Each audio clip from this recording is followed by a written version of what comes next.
What is up? It's kind of been a while. Blur, it feels like you got a haircut or you shaved or something's different. Everything's changed. It's Commentator's Curse in 2017. It's actually been the dreaded break that we thought we'd never do because we got cocky. We did like 20 episodes without a little bit of a pause, but the holidays rolled around, and then we were lazy, and then there was other reasons, and then we forgot to even ask each other if we're doing a show some of those weeks. And then finally we said, you know what, the fans have just been messaging us incessantly, so we have to do the show again. And here we are, back again. Yeah, I cannot hide anywhere without there being the question. So, when is the Commentator's Curse? Or when is the next episode of the Commentator's Curse? You know, it's coming to a point where, so my good friend, Mike Ross, sometimes would tell me how he'd walk around events and people would always ask him, "Hey, bro, where's Gutex?" He's like, "I don't know, man. I'm not his keeper. He could be anywhere." I've now had a few times where I've walked around events and people ask me, "Hey, Blur, where's Tafo?" And I'm just like, this can't be happening. Our brands can't become intertwined like this. I'm not comfortable. Hey, I don't mind. I'm afraid of commitment, is all I'm trying to say. But you're not Tafo Kids. What a segue. Should I? Go ahead, tell the world. All right, let me go ahead and I'll actually post it on the stream.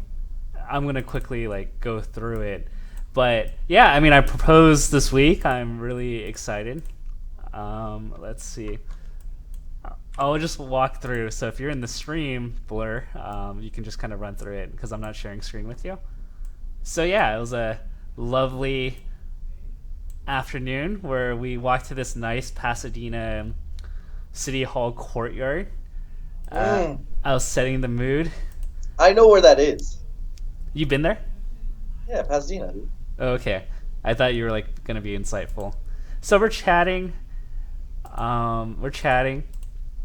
And then I'm starting to set the mood. I'm like, oh, you know what? I've enjoyed my 2.5 years with you. And, we were talking about how this is our, third Valentine's Day together. I desperately want to know what Tafo Smooth Talk is like. I want to know how do you manage your charm? Because there's so much charm. All right.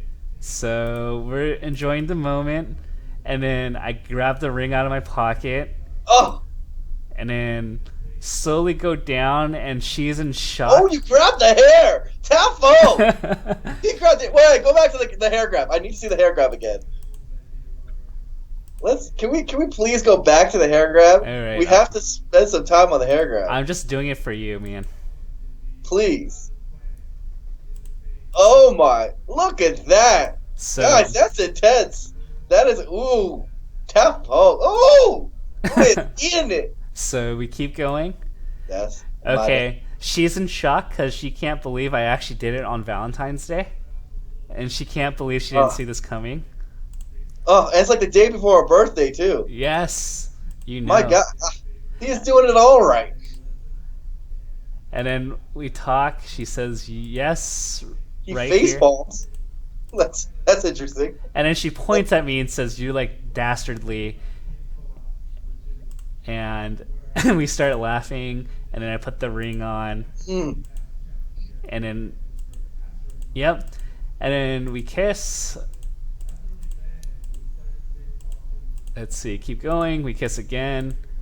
Ooh, I got 6 kisses. And then I point out the camera person that's hiding, and she just oh my gosh, and she's laughing about it, and then the camera person waves. And she's like, wait, she was hiding there the whole time? And she's like, who knew, man? Who knew Tafo's a stud? Yeah. And then we just took some fun photos. Let's see.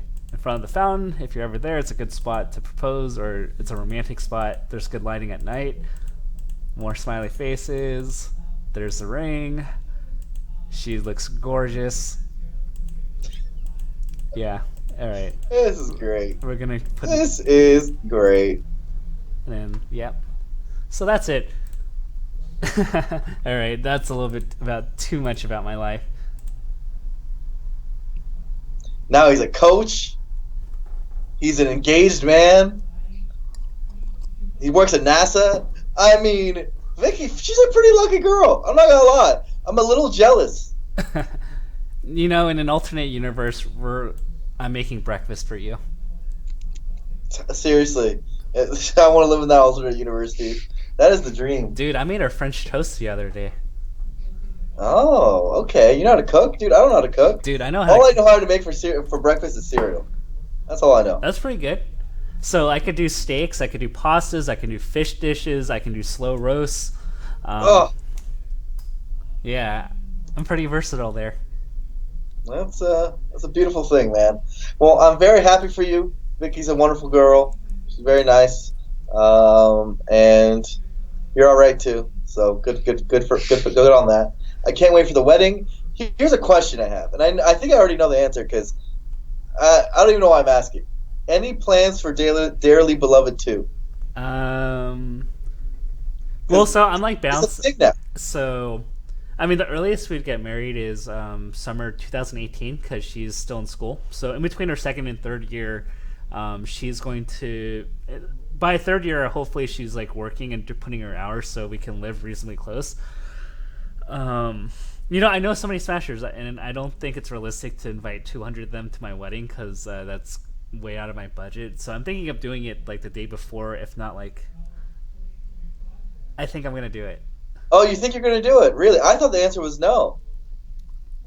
Um, I think it's just a fun thing, like the day before, like not on the real wedding. yeah, I mean, I just want because there's so many people that in the Smash community that I know, but like I don't think I'm gonna be able to invite them. So at the very least, I would love for people to celebrate. You know, maybe I can hopefully ask Red Bull to help me find a venue, and we could turn it into a fun event. My man's getting sponsorships for his wedding. Who gets sponsorships for their wedding? That's when you know you're esports. And you know, I've told people so many times, if I want to transfer like to any industry and make bank, is wedding planning. Do you guys know how much they charge people? We could Tafo, please, don't spend a dime on a wedding planner. You know too much about events and venues to ever do that. You can do it better yourself. They charge so much money. well, I mean. So I thought of it. There's a cost benefit. I could pay someone else to do it while I write more Yahoo articles that will pay for that, but get more content out. I always love having people work for me. That's a good one. Yeah. Then I could produce more Yahoo content. It's everybody It's just, wins. but you have so many monetization avenues. You don't know which ones to pick. I don't know anymore, man.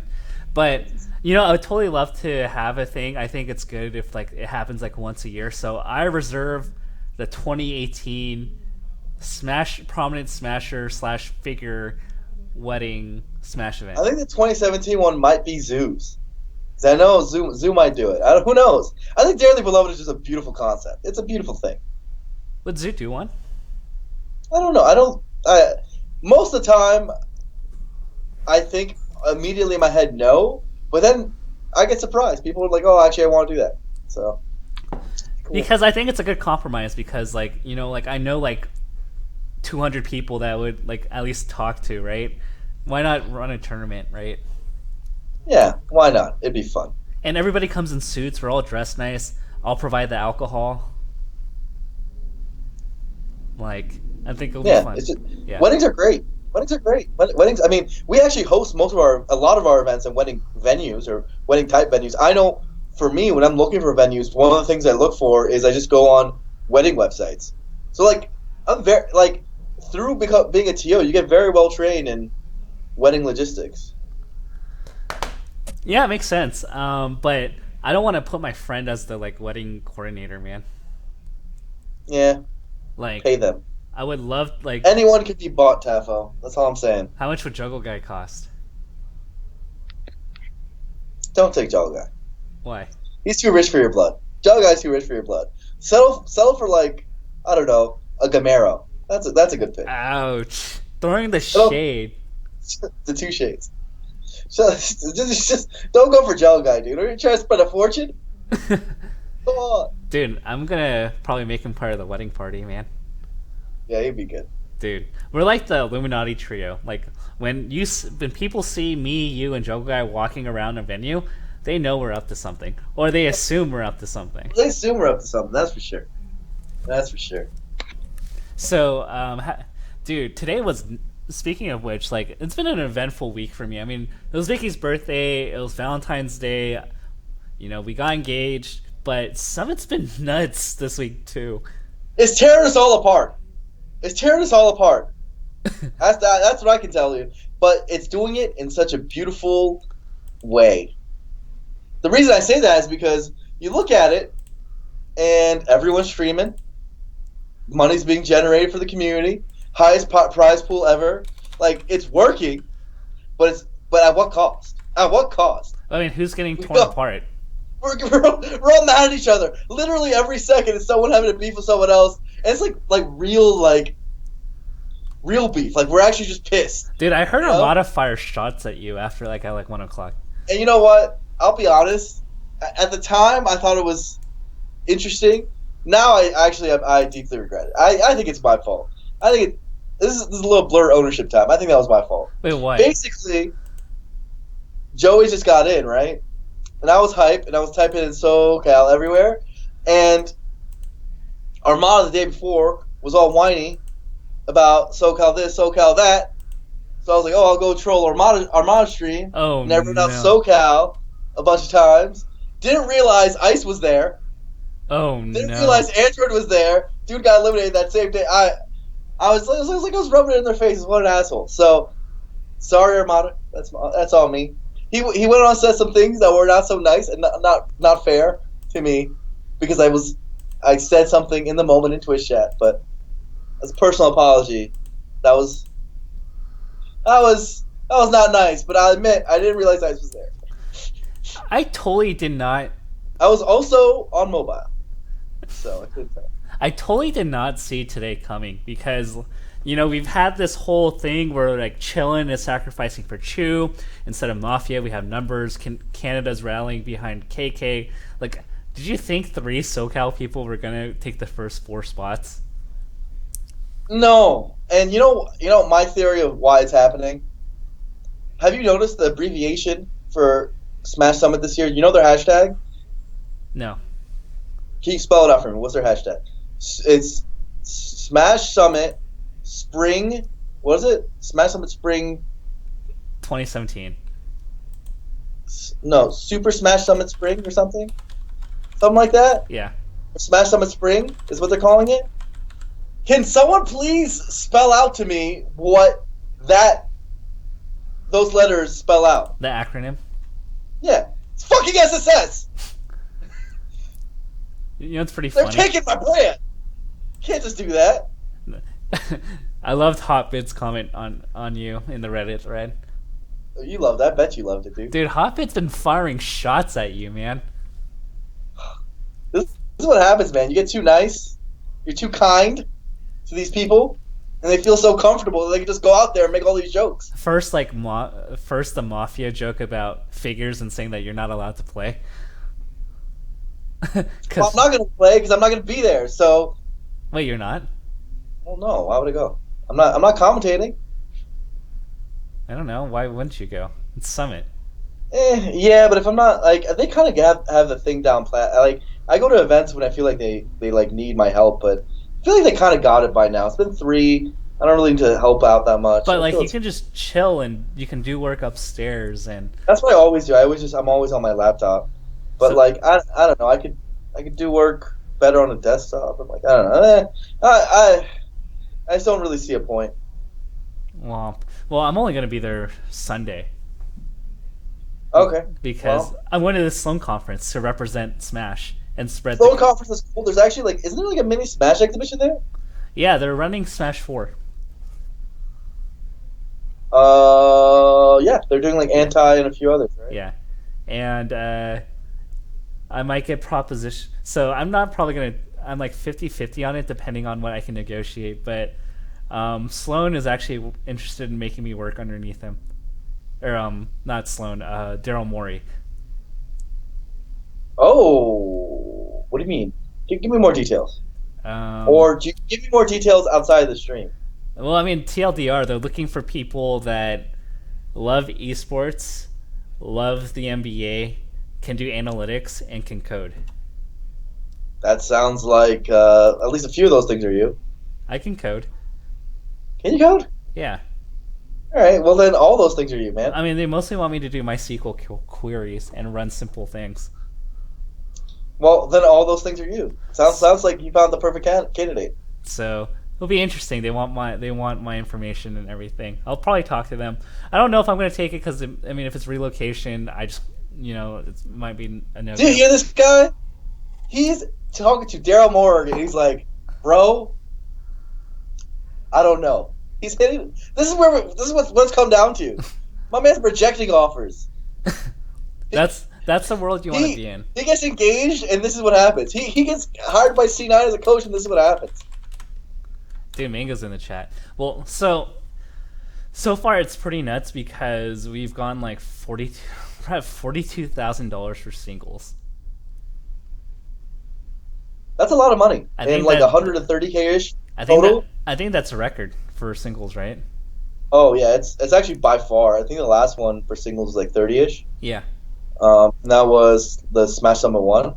So I don't really know why this one was so much more than the rest. Like, because the other summits were pretty big, but they weren't this big in terms of prizing. It didn't feel like it should be, because I remember like the drama for the other ones was also a lot. I don't know what happened this time. But yeah, it's a lot. Pretty nuts. Like, we have 6 commentators. We have Hacks Money. We have Caitlin, the doctor, or the PT. Caitlin was there last time. Yeah. It's going to be awesome to see her again this time. So, I don't know. I think it's nuts. What number do you think this is going to go to by tomorrow? The singles prize pot. I think the total money is going to go up to like 160. So that will probably mean the prize pot's going to go like 50 some odd. Oh my gosh. That's crazy. That's actually so high it might not even be good. Because that like prices out other events. But that's really, really high. It's kind of unreplicable elsewhere. I mean, what are they pricing out?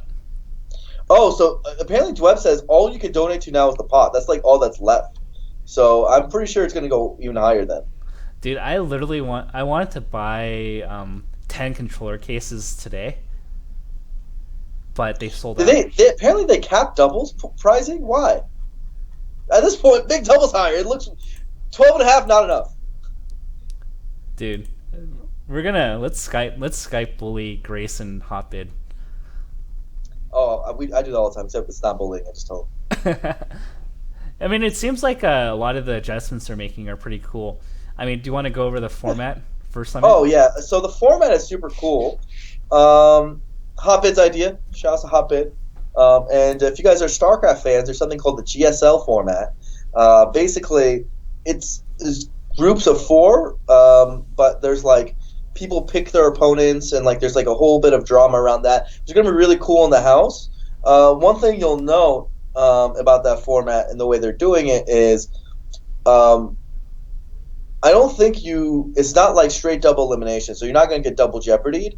I'm pretty sure they're going to like just use like the losers matches for seeding or something. I'm not sure. But I'm not sure what info's out about that yet, but point is, a lot more matches than normal, which is really cool. Doubles also going to be given a lot of focus, as everything has been giving doubles more focus because it's been amazing. So that'll be there. Basically, as cool as like all the other content was, like I think the general sentiment from Smash fans is we've like run out of like weird blind man stuff that we want to see, and we just kind of want to see more of that good, And especially when the top like people you fly out only go 0-2, it kind of sucks. So a lot more serious Melee. That you'll notice that. Another thing that was voted in, which was my idea, so I can take credit for this one, it's called the low tier Iron Man. And basically what it is there's like a point spreadsheet where all the characters are worth a different amount of points, and you can basically you have a budget. So let's say, and I forget the actual thing, I can pull it up, but let's say Fox is 10 points and you only have 20 points to spend. Like half your if you want to have Fox, you have to spend half your budget. You can have Fox, but then you're left with garbage characters, right? Or you can pick a more even team, or you can like make it more like like cost effective, whatever you want to do. You can have like a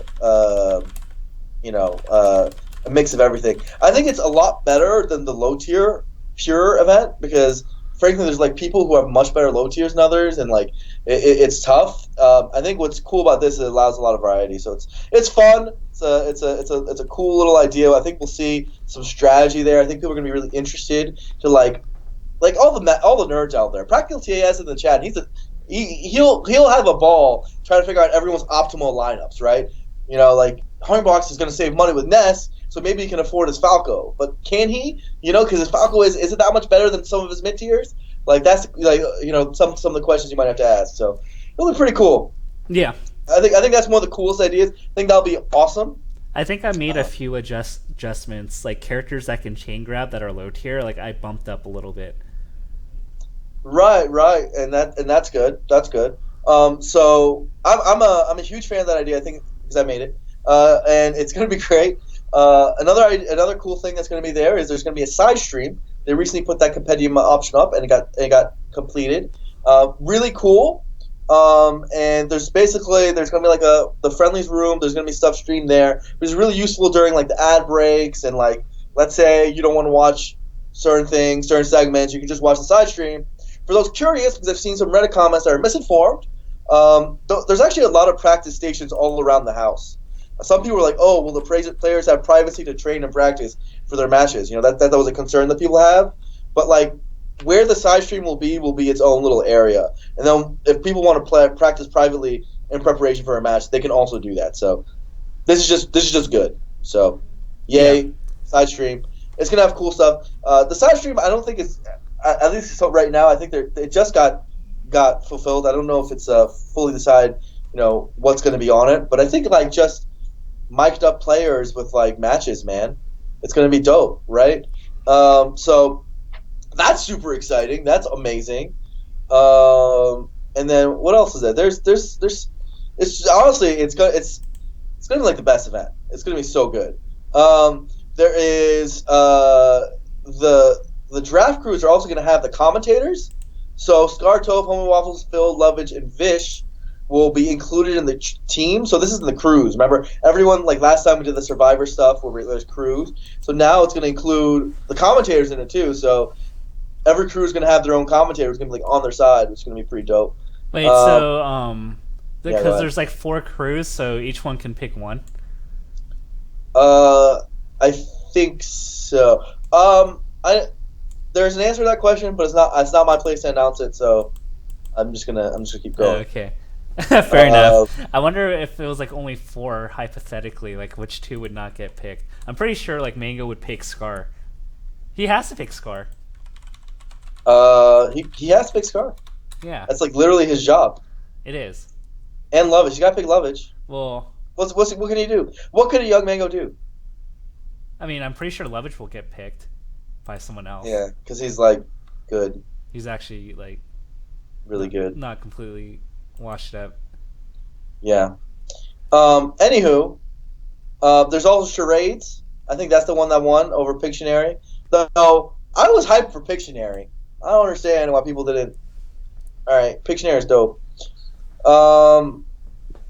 And there's nothing that tops the Misfire. The Misfire was sick. So people want charades back. We already did charades though. Pictionary is funny. I thought Pictionary might have a chance there in that voting, but it did. All the voting ones were super one-sided. Also, like Blind Man versus Low Tier Iron Man was like the most. It was not even close, man. So there's that.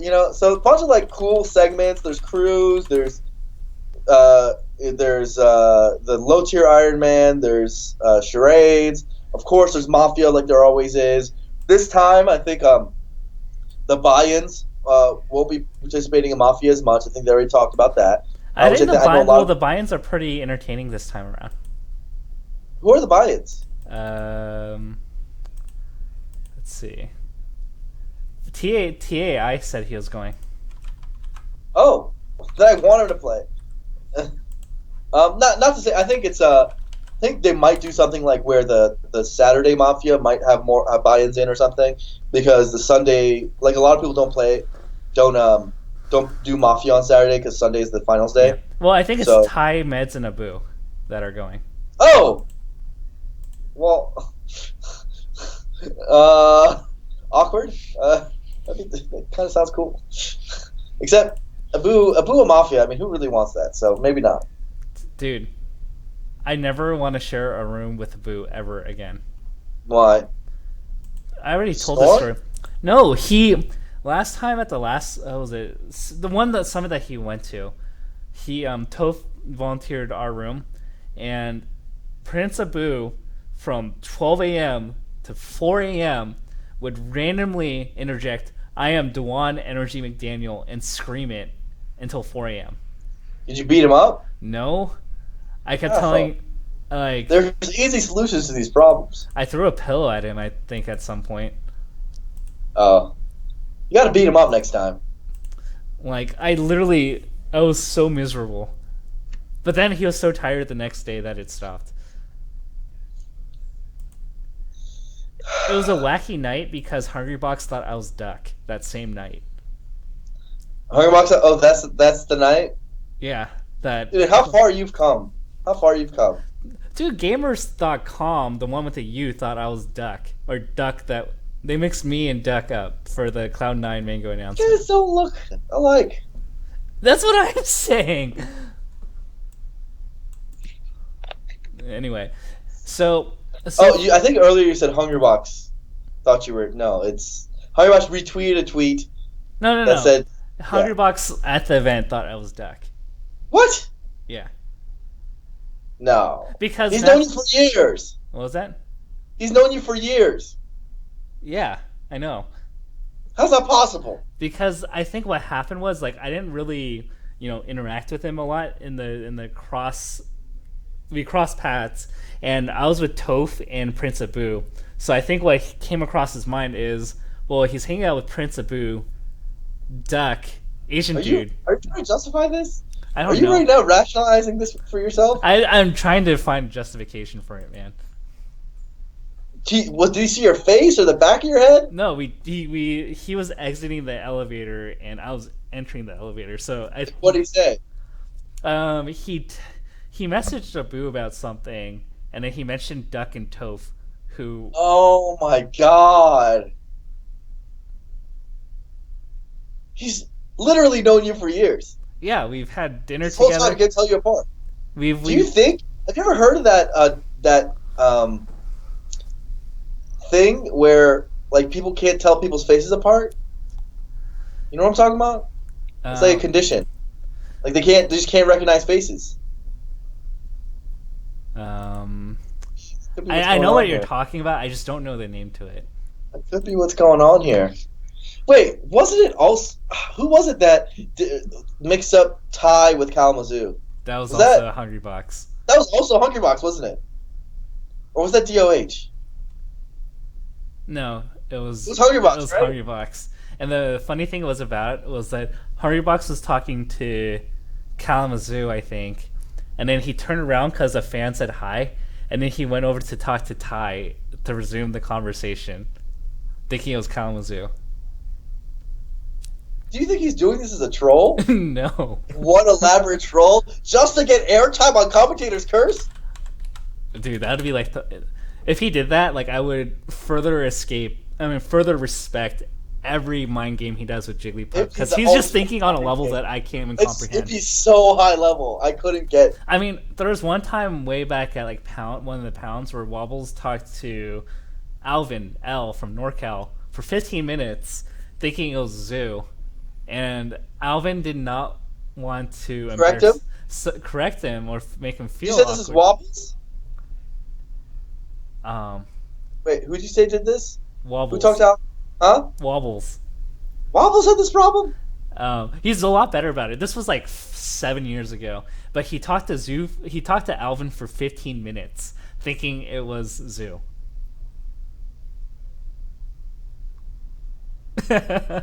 There's like multiple like funny. How does Alvin not say anything? He just didn't know what to say. or how to like stop it. So I mean, the people that get mixed up a lot are L, Zoo, Pew Pew, Kalamazoo. There's like two other Asian people, Thai, and one other Asian person that always get mixed up at tournaments. By the way, all the people we're describing, who've had this problem, they're all from like the deep south. There's just no Asians there. Do they just not know what you guys look like? I don't know, man. I mean, Texas has like areas and counties that are very. Isn't there? Asian. Doesn't Austin have Asians? Yeah, and there's like Asian areas in Arizona too. What's happening? But it's gotten better. It happens a lot less. Epidemic, dude. Like people call me Swedish Delight all the time. Like there's even when Swedish Delight is physically not in attendance, I get mixed up for Swedish at least like twice. I wonder if people outside of our circle, like just random attendee goers that are Asian, get this. Like, what if Hungrybox is standing there at events talking to like this, Falco player 123, talking to him like he is Duck, asking for advice in his last match, and the guy is just like talking to Hungrybox, and he's just going off. It could happen, right? Yeah. If he can't tell the difference, he can just talk to the Falco player and think he's Duck the whole time. Oh, there's actually a really funny one. This is the Juggle Guy special. So Juggle Guy is playing Captain Falcon on a setup. This is not a white guy being racist. Korean DJ not really, kind of going on his money match brigade, like in his comeback era, right? He took a break and then he started coming back to events. Goes up to Juggle Guy and says, "Yo, S2J, let's money match." Oh. And so the Korean DJ is Asian himself. And Korean DJ, because he doesn't know what S2J looks like. He saw a Falcon player, and then Joe Guy in his head was thinking, like, I gotta like play like S2J as best as I can. And I think within like 2 stocks, Korean DJ was like, "Wait, you're not S2J, are you?" Oh, that's the worst feeling. It only took 2 stocks, and he couldn't keep it up. Korean DJ's like, "This guy's garbage. What's happening?" Joe Guy was trying a little hard out, dude. Joe Guy was like trying his best to look like S2J, and then he was like, "Wait, you're not S2J." He's trying his hard out.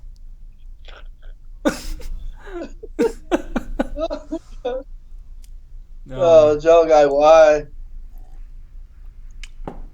I'm not sure that's supposed to be on stream. At least that's forgivable because Korean DJ's been out of the scene for a while. I don't think him and SJ know each other. This was like in like 2012, 2013. When you have known Hungrybox for years. I took him out. I took him out to dinner at E3. It was just us two. You had long dinners with Hungrybox. We had heart-to-hearts. I'm not going to talk about what we discussed, but we had heart-to-hearts. Heart-to-hearts there. But that's pretty important. I hope one day you don't mistake me for Swedish Delight. Now you live your life in fear that all your friends are not going to know who you are. People are going to think I'm Swedish. Anyway, so we talked about the form. Did we even explain the GSL format? I feel like we just went on a tangent. So GSL format is just groups, and you pick your opponent, sort of snake style. So if you guys have watched old StarCraft events and new ones, because some still use it. And if you're not watching Brood War already, you should be, because that game is godlike. And the Melee X Brood War Alliance lives forever. Because we all like dope games that are really cool. So if you don't watch Brood War, you should do that. Shame on yourself if you don't. GSL format is based on a format that GSL used. GSL is like the GOM TV S League, Star League. And basically, Seed 1 picks a person to be in his group. So let's say you're Seed number 1, you pick the 16th seed to be in your group, and then Seed 2 picks the next person to be in his group, Seed 3 picks someone, Seed 4 picks someone, and then it goes to Seed 5, or I guess it goes to whoever the fourth seed picked to be in his group to then pick next, right? So it goes snake style. So if you just look at it, if everything goes perfectly, it'll get seeded exactly as a double elimination bracket would normally get seeded.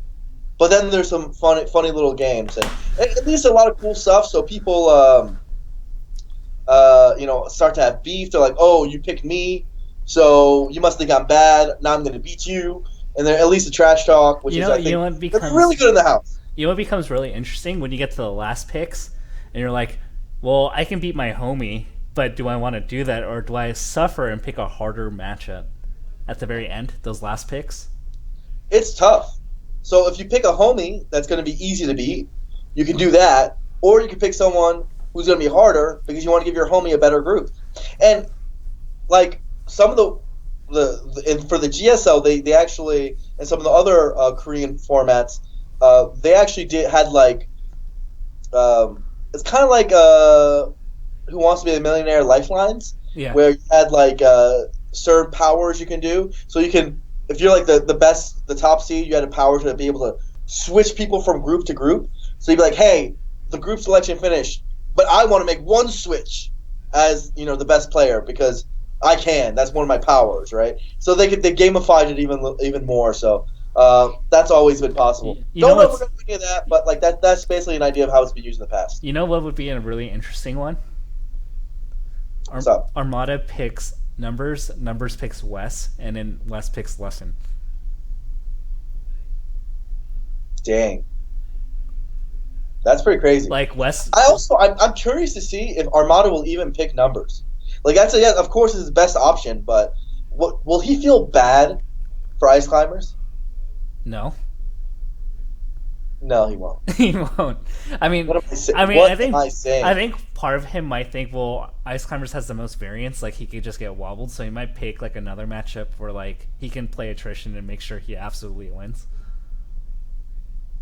Yeah. He could pick Hugs. I love how everyone automatically knew Armada would not feel bad. No, you're like, no, of course not. Yeah, Hugs very happy that Numbers got in, so he doesn't have to play Armada. But I mean, people have been making that joke, but he's still gonna have to play the second seed. Like it's not. Maybe like that's like better for him or something. I don't get it. Do you think Armada might spite pick SoCal? That's my theory here, is that Armada might just pick 3 SoCal just to beat them all. That's the kind of man Armada is. Oh wait, they're saying that. Okay, I don't know how. So that's how the initial, and then so 2 winners and 2 people go to winners and 2 people go to losers, and then the first seeds pick their second seeds. Is how I hear it's gonna happen.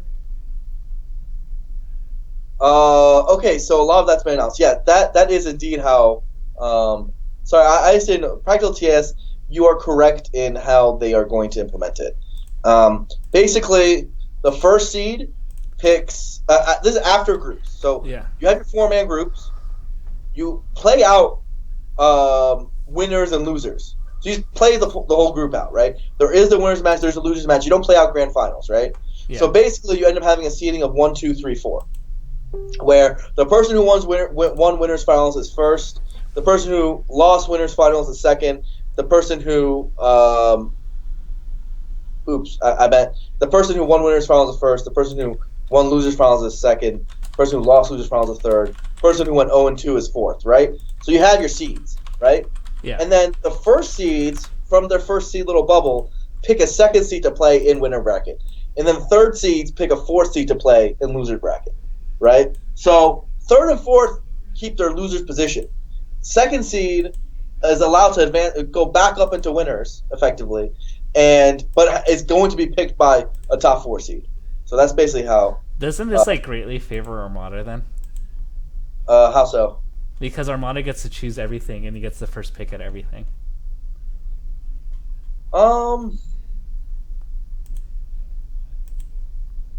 Yeah. It's all good. It favors the people who win, yeah. It absolutely does. Oh well. I'm not gonna say it's not no format is perfect, but it does allow more matches, which is good. And round robin is impossible because you don't have enough time. Actually, I know we have 4 days, but we actually don't have enough time for round robin pretty much. Unless you do round robin of four, and round robin of four actually sucks. Oh, So I can go on my usual Tafo rant about how much that sucks.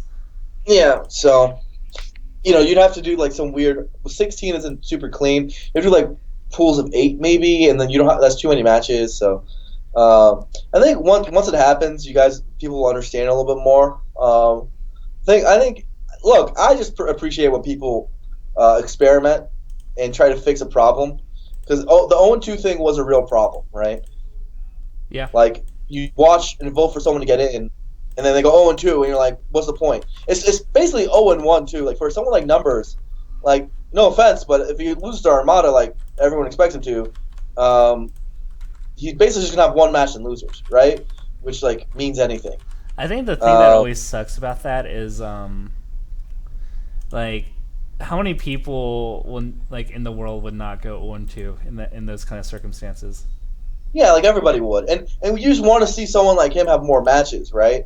Now it's not much more matches. If he loses his losers match, he only gets like one more match, but still, that's better, right? That's not worse for sure. And so I think that's cool. What's the Um, what are the they, odds? they now have the opportunity to go 0-3. What are the odds that he takes at least one set? Do you think? Oh, pretty high. I think he's pretty good. I see. What's weird here is everyone's calling him a meme pick, and like I feel like they just haven't been paying attention. Like he's in the top like 64 of like every bracket, top 48 of every bracket. Like he does all right, man. Like what was his SSBM rank anyway? He was like in the like just inside the top 50. Yeah, he's like 47 or something. I want to say. I mean, he's good. I mean, Wasn't Hugs like 40? no, he was like 30 something. Okay, so that's not that different. Like I don't know. A top 50 player is a top 50 player, bro. Like I don't feel like it was that weird, and I definitely don't feel like he's undeserving at all. I personally just want to see his personality more, and so I think it's a good opportunity for it. I think we just haven't seen him on camera a lot, so it's gonna be cool to meet someone new, right? Like you just can't have the same people going to stuff all the time. So I'm down. Someone new, that's cool. Yeah, I mean, there could be a situation where he loses to Armada and then plays like West Balls, right? It And wins. yeah, There's a lot of. It's not just West. Like you point out West, but there's tons of people we can beat. Like I wouldn't be surprised if he beats a lot of people that they're gonna end up going. yeah, I think he So has a shot at SFAT. he's a top 50 player. He'll be fine. Like yes, he could go 0-2 or 0-3 with this new format. Like it's possible, but that doesn't mean he's Hey, but bad. the bright side is that we get 3 sets regardless. Yeah, so he'll be fine, and we'll get to see someone new. It'll be cool. What I don't understand is like people would have been 100% okay for um like it feels like there's just a natural bias against people that people don't have as much exposure into, even though like it's almost less that it feels like people already understand that he's pretty good at the game. It's just that they don't see him as a player that much, so that naturally like lessens their perception of him. It's like a weird. I mean, I think it's like this, right? Like, there's an opportunity cost. It's like I'm pretty sure most people are neutral at least with Numbers, right? Like, I don't know of a reason to hate him, but it's like, oh crap! Like, I could have gone the Moon or Duck is what people are thinking. Yeah, it's just like the Evo game selection, right? Like there was nothing really forcing Marvel and Pokken to dislike each other, but when you put them against each other, it's kind of like you're putting two fan bases against each other, and that's where it's like built-in tension, right? But guess what? It raises a lot of money for charity, or in this case, it raises a lot of money for the summit the event. Turns out competition and putting fan bases against each other is actually the best way to crowdfund that we found, which is like a whole different discussion. But it's like in so many ways, I I desperately, I've been trying to think of ideas, and I hope someone comes up with a good idea for it. Crowdfunding methods that work for open events. Like this summit crowdfunding is incredible, right? We should all be very happy that we're finding ways to fund Smash events that are really cool and awesome, and provide great content. That's great, right? But we found no way to replicate that at open events. We have no idea how to raise even a tenth of that money for open events. Open event compendiums do okay at best, and they're for bigger, higher profile events. Like Big House and Genesis compendiums, they won't get in more than 30K in. Like max, probably less, right? And this Summit compendium is about to get 150K in. Like maybe more in compendium spending.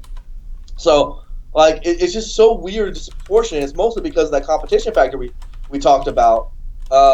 And yeah, I just don't know how to make that kind of support happen for open events, which are frankly what people say they want to support more, right? But it doesn't quite work out like that. Yeah, I mean, you made a good point about Liva, right? And I think we both agree that at the end of the day, we would love to see Geeky Goon Squad, survive, but like, I think we're very untapped in terms of like how we can advertise and pitch a compelling argument to donate money. Yeah, no, exactly. Like, it's very obvious that something like Geeky Goon Squad, if they built their product right, the interest is there, right? Like, people like their content, and people like VG Bootcamp's content, and people like Big House's content, and Genesis's content, and all these other, brands and events and stuff. They like their content. That's for sure. But it's not monetized in a way to make people want to donate, to make people want to sub or cheer or do whatever other method or buy merch. It's not monetized in that same efficient manner that Summit is.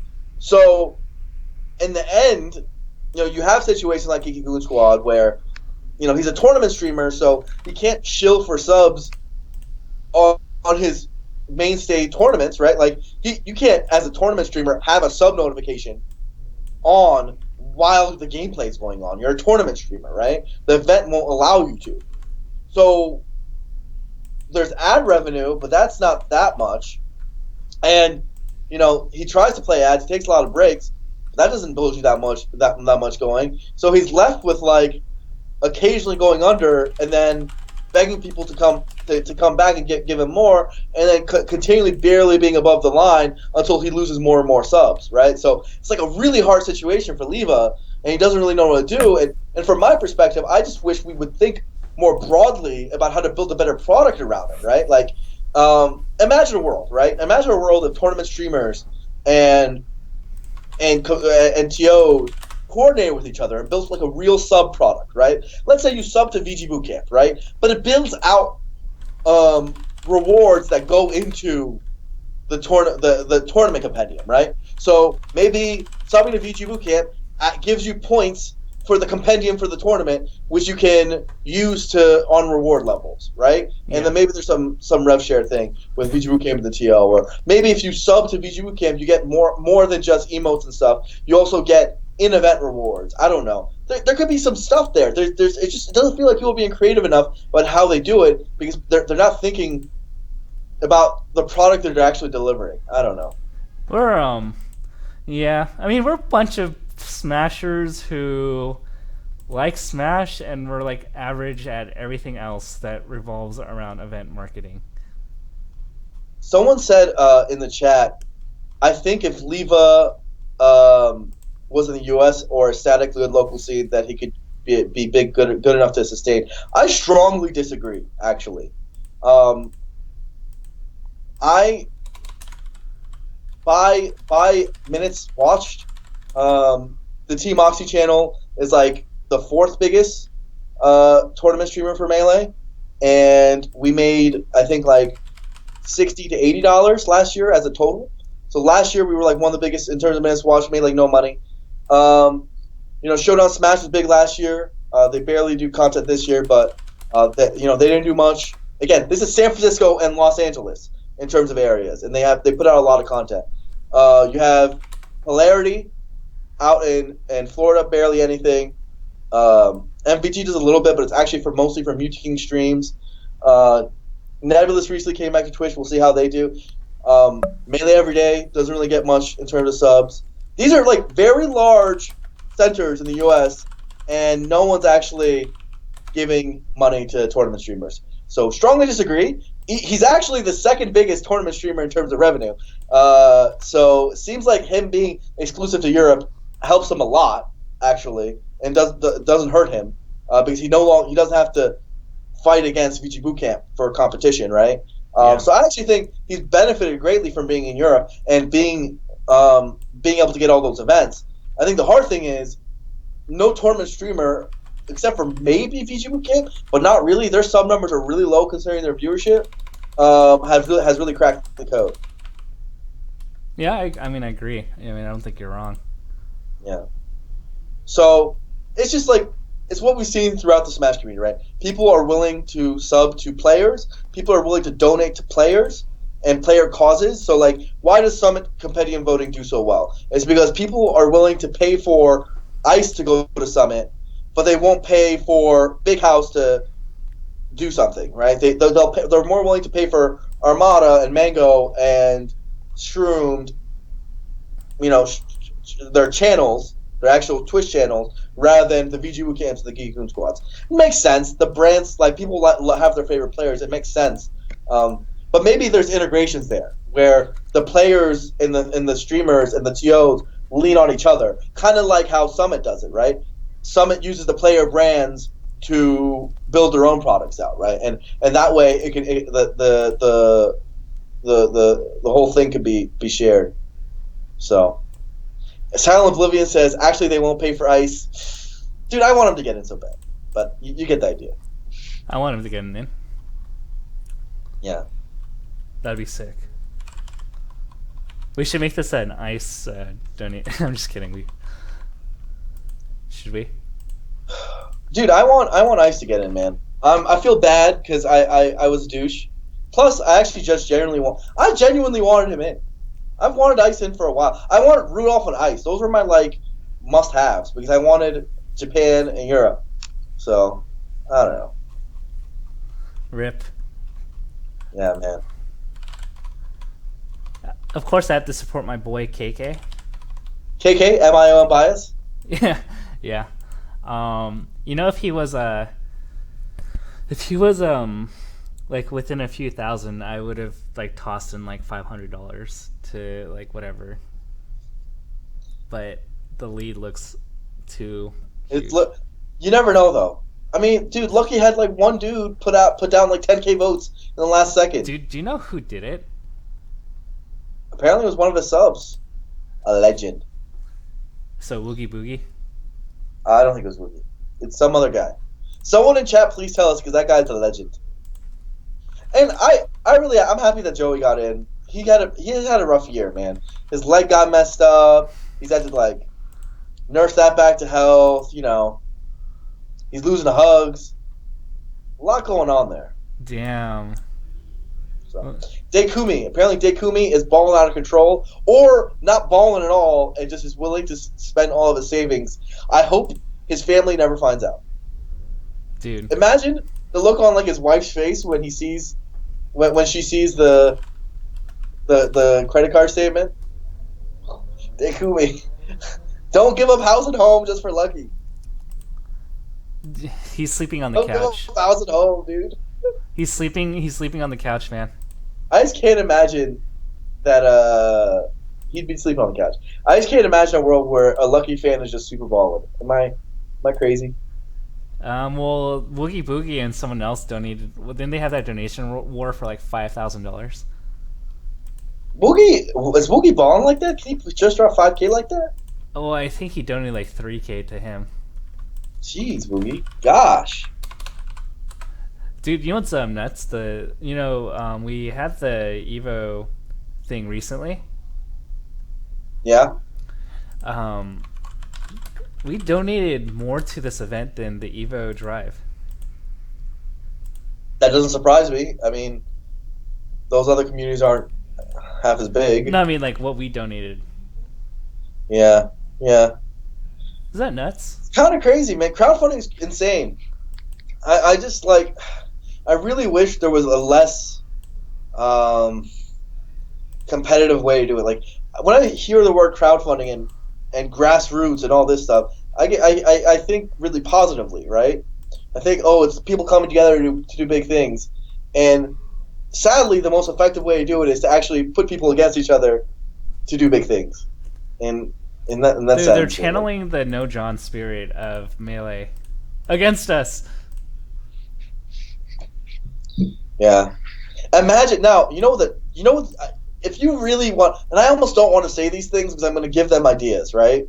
I don't want to say these things because I'm going to give them ideas, but I'm going to anyway because I'm just hoping they're not watching. Please don't tell Grace. Imagine if they did the same thing for commentators. Oh, dude! Imagine if there was a voting for commentators. We literally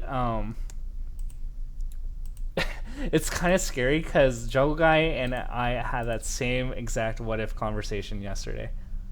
Okay, they could do it for commentators. They could do it for. By the way, that would do very well. People would try to fly in their favorite. Like have homemade waffles on stream going off. Your boy would be peddling himself. Actually, I would opt out. I'm 99% sure I would opt out. I wouldn't want to deal with it. Dude, Fendrick would get blown up even if he decided not to enter. Fendrick would get no. Oh, they'd also start. If they really want to just sink their teeth in, they can do downvotes, where you do direct donations to bring someone down. Wait, did you literally because we talked about this in the Melee on Me chat the other night? I did not see that, and I'm not on that chat, so. Did Juggle Guy have a conversation with you? I never will be. No, I literally just brought it up. But imagine, first of all, New England wouldn't work anymore. There'd be so many people who'd be pissed to see this New England guy get in that I think the downvotes would just stop them. I think that's super jacked though. The hate and negativity would be crazy. And people would downvote commentators. Commentators they don't like, downvote. Damn. I don't know if I could mentally take it. I would not. That's one of the things I wouldn't. I would. Friendly Fire On said that's an awful idea. Indeed, horrible idea. Makes it even more hateful.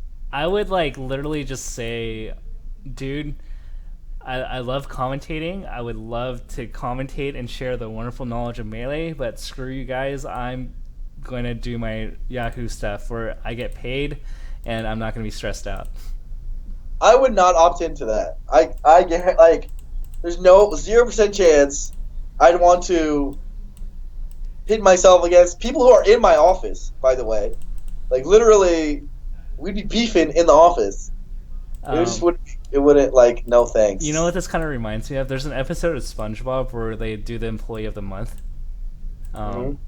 They fight for SpongeBob and Squidward fight for Employee of the Month, and they go berserk on each other by the end of the episode, and everything just gets destroyed.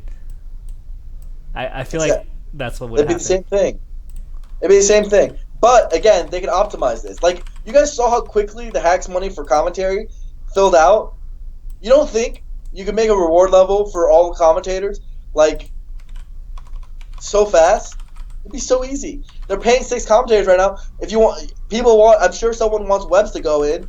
You don't think they can put 5K for Webs and if Webs is there? Or 1.5K? Whatever the number is, you get in easily. Yeah, I can see that. And how much that 1.5 does Webs get? That all these questions. All these questions. But I mean, again,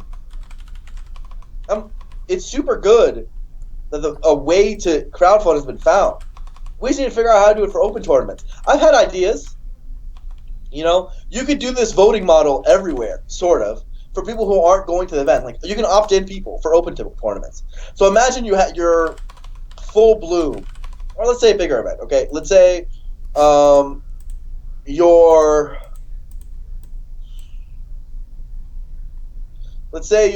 a gobble or whatever, right?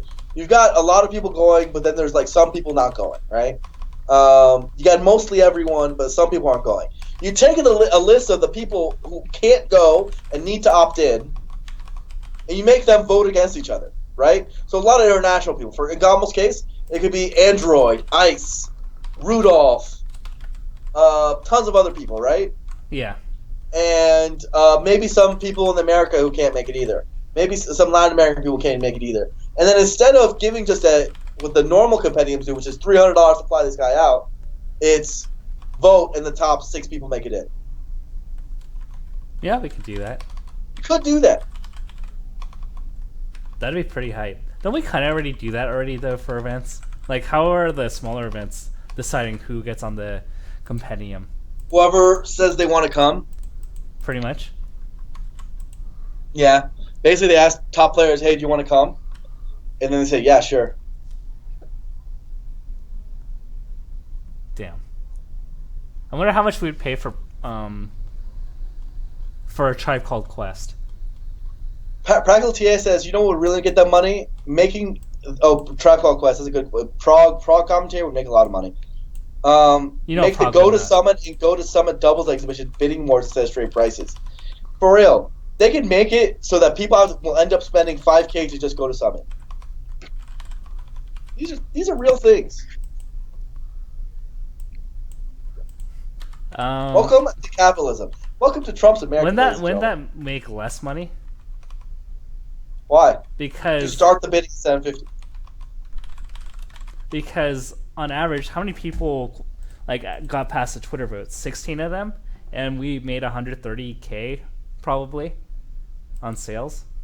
Okay. That's an average more than $5K, isn't it? I don't understand. Maybe it's too complicated. I'll close the thought. Okay, sure. We were talking about monetization though, and how we need to be creative. You do need to be creative, man. You know, it's sad to me that open events, there's so many TOs going out of business, or not, or in the kinder terms, X event is postponed for this year, Right. And are going for a 2018 event that they may or may never do. And then you have this, right?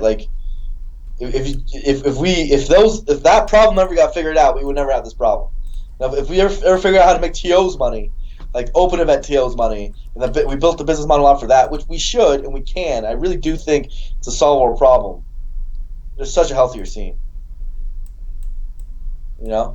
Of course, but I mean, if it was this easy to figure out, we would have solved it already. Yeah, we're trying. We're getting better. We're getting better, man. We are, man. We're getting better. The TO Summit meeting we had last Genesis was pretty cool. No, it wasn't. I mean, it was cool. Sure. Cool, correct. Good? I don't know. It was alright. There's a bunch of stuff we couldn't say. Yeah. Hashtag Illuminati. Illuminati, man. That Illuminati life. Just how it goes. It sucks? People try to meta me. You know that, Blur? People are trying to manipulate me. That's meta, man. They're asking leading questions where even if I don't answer immediately, or if I answer immediately, they're extracting information out of me. You know how to beat that, right? How do I beat that? Be blunt. That's the Blur strategy. But then I can't tell them things. Yeah, but you still be blunt. How do I be blunt? Do I just say I can't tell you every time? Or you do leading questions to them. I'm a leading questions master, dude. I'm a manipulative. How do you ask leading questions?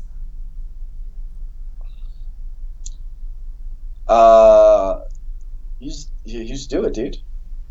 Be blunt. You have to give me an example. What would they say to you? Well, what topic should I talk about? I don't know. Let's say someone says, "Hey, I want mango at my event," right? Because people talk to you to get mango at their events, right? Okay. What's a certain question they would ask you to lead? Let's see. I mean, maybe they'd say, Uh, hey, Tafo, is Mango interested in coming to my event? Right? Yeah. You would respond, I'll ask Mango. and that's that. Okay. Um, what if they bribe you? I'll have to see whether or not it. Also, by the way, the word people like to use the word bribe, but the bribes are legal. Just they're called different things in different industries. In our industry, it's called appearance fees, right? There's called different things. How about the blur bucks? Blur bucks. I'll give you 1,000 blur bucks. Well, what does it get me? I don't know. I feel like blur bucks are actually not worth anything. That's not true. They're actually the most valuable currency. But you gave me 2,000 to last year, and I haven't been able to redeem them. Well, you have to go to a blur bank. Where the hell's a blur bank? You don't know where your blur bank is? No, you never told me. They're everywhere, dude. You told me to pay you $2,500 to tell you, and then I realized that blur bucks are full of shit. Wow. Those are some harsh words, bro. The blurrency market is booming. Is it booming like Bitcoin or something else? Even better. And you know how many people are rich off Bitcoin now? They're pretty So rich. think about that. Yeah, I know. They're pretty rich. They are pretty rich. So people are making Blur Bank jokes. Blur Bank, California. Burbank, California. I actually live pretty close to Burbank. It's true. So, speaking of normal things, because I actually love this banter a lot, but we should probably talk about events. Oh, Smash Brothers. You want to actually talk about Smash Brothers for once? Yeah. I think it would be pretty cool to talk about. Be a Smash good idea. Bros. Talk about some Smash Brothers instead of some Smash drama. Come on now. If we kept talking about it, we'd be like the Scar and Toph show. We got to differentiate ourselves. Ooh. I love the Scar and Toph show, but we got to bring in our secret sauce. We're a different product. I like to say a better product. We're for the discerning viewer. The discerning. Oh my gosh. I love you guys. I'm sorry. We love Scar and Toph. Please keep letting me on your show. Oh God. It's so funny because like you always have this omniscient presence on the Scar and Toph show. Dude, I'm always in the back. I'm always right there, ready to strike if they ever say anything dumb. You're so funny. Like you're literally just like hiding. Yeah. So, occasionally go on to make a rant or two. Wait, when's the last time you made a blur rant? On their show.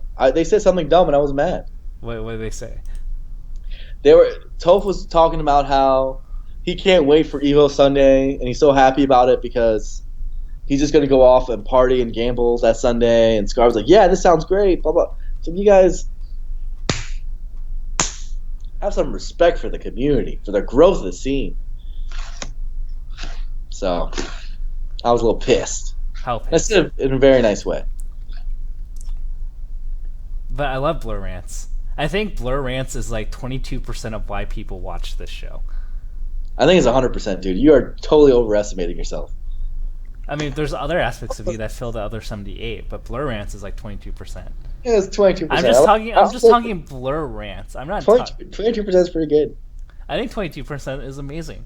That's why I'm telling you got to do more blur rants. Well, I have to be mad about something. Currently, I'm in a very good mood. You are.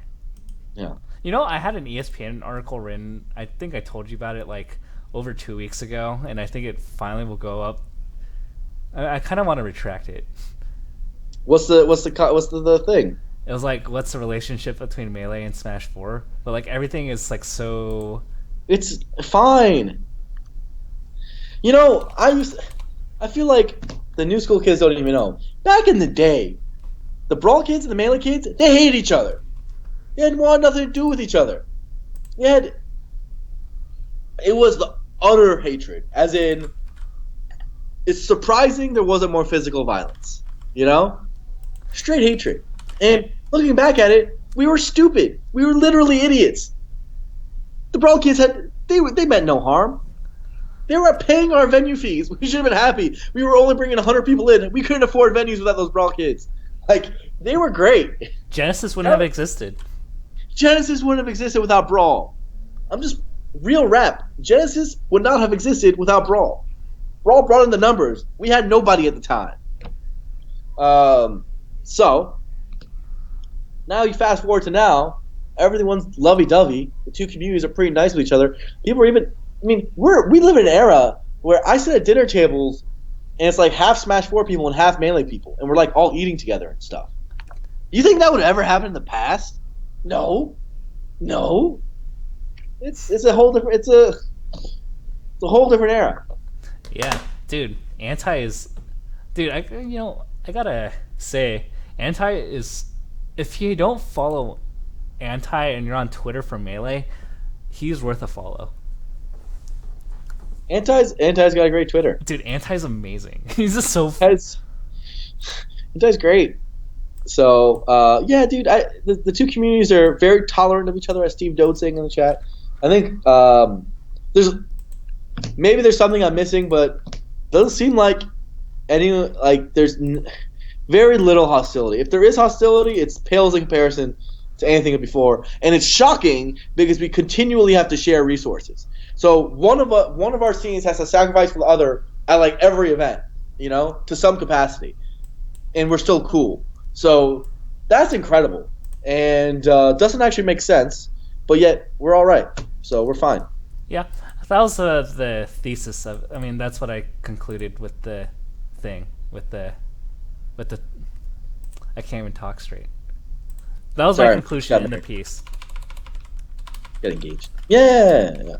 Okay, worth it. I think there's like an angry tweet from you in it. Is it? What'd I say? Just how you were displeased with the fact that there's no. Why is there no discussion about why there's 2 Smash games on Sunday? Yeah, exactly. Like, I don't know. You have a situation where Evo hosted a really bad Smash 4 event last year, and they then go and try to keep that same fan base, which brought in a lot of entrants, by putting them on Sunday. All of a sudden, everything is right in the world, and the Smash 4 community is super excited about Evo. And then they do that by shafting a different community, which is actually very unique and different. Like, you look at the Evo numbers themselves, mainly no crossover, like literally basically none. And it doesn't make sense to me. We're different games. But I get it from the traditional FGC perspective. I understand it, and I think we just got to work with it. I think I'm more frustrated as a community leader because that July time slot that we talk about, where everyone's going to be spending their money to go to Evo and to Vegas and all this other stuff, that's like the best time slot we have as a grassroots community. And it burns that, we're going to come in, let's say 3,000 people times $70 venue fee. That's a lot of money, right? That could be going to an event that uses that budget solely for our community, or for I shouldn't say solely for our community, but uses a big portion of that budget to directly benefit our community rather than subsidizing others, right? Because naturally, if it was just Guilty Gear or BlazBlue or whatever, they couldn't afford that stadium, right? That's just generally how the economics work. So it stings a little bit. That's all. Yeah, that's fair. But yeah. What was it? I also wrote that as a conclusion. So we're in agreement then. Yeah, I mean, we're gonna figure it out. We're gonna be all right. In general, like I've said it for a while, and if people have been following the show, like I'm a very scared about our content schedule for this year. I help with like making the calendar and like organizing all the global events, and it's a little sparse for Q1 and Q2, unfortunately, due to some things falling through, some other stuff. But we're actually doing a lot of cool stuff that's going to make up for that. So I actually think 2017 is still going to be the best year of all time. We're just doing a lot of stuff to change, to turn the tides after a few event cancellations, a few things like Evo on Sunday and stuff. Not going to be easy, but I think that if we double time it, we're going to be all right. Well, this is where they're paying you to do this. Well, Right. I believe in Blur. We're going to be fine, man. My captain. We're going to be all right. We're Smash Brothers. As long as people are still showing up to events, we'll be all right. No, we aren't. Matthew Moore says, "Why are Clutch City Clash and LTC on the same day?" The answer to that is usually the same as usual. LTC never talked to me, but we're gonna deal with that another day. They should. If your local TO isn't talking to me, talk to Blur. Yeah, that's all I'm trying to say. Talk to him. Hello. Everyone does it, but yeah, that unfortunately happened. So. Can I make a rant? Go ahead. I think so. Speaking of TOs, why don't you know what my biggest pet peeve is about TOs? You know, the ones that by the time it gets to loser semis, they feel for whatever reason that they don't have to fill out the remainder of the bracket. It's horrible. Horrible. It's shameful. In fact, we should peer pressure and bully TOs to never do that again. We should shame them. Publicly shame them. You know what's even worse than that? When your grand finals only have a check mark and don't even mention game count. That's bad. That's real bad. Like, real bad. Come on, guys. Also, by the way, this is a Smash 4 community note that, like, I feel like we squashed in Melee a while back. That I think that I'm going to talk to some of them to hopefully they squash it.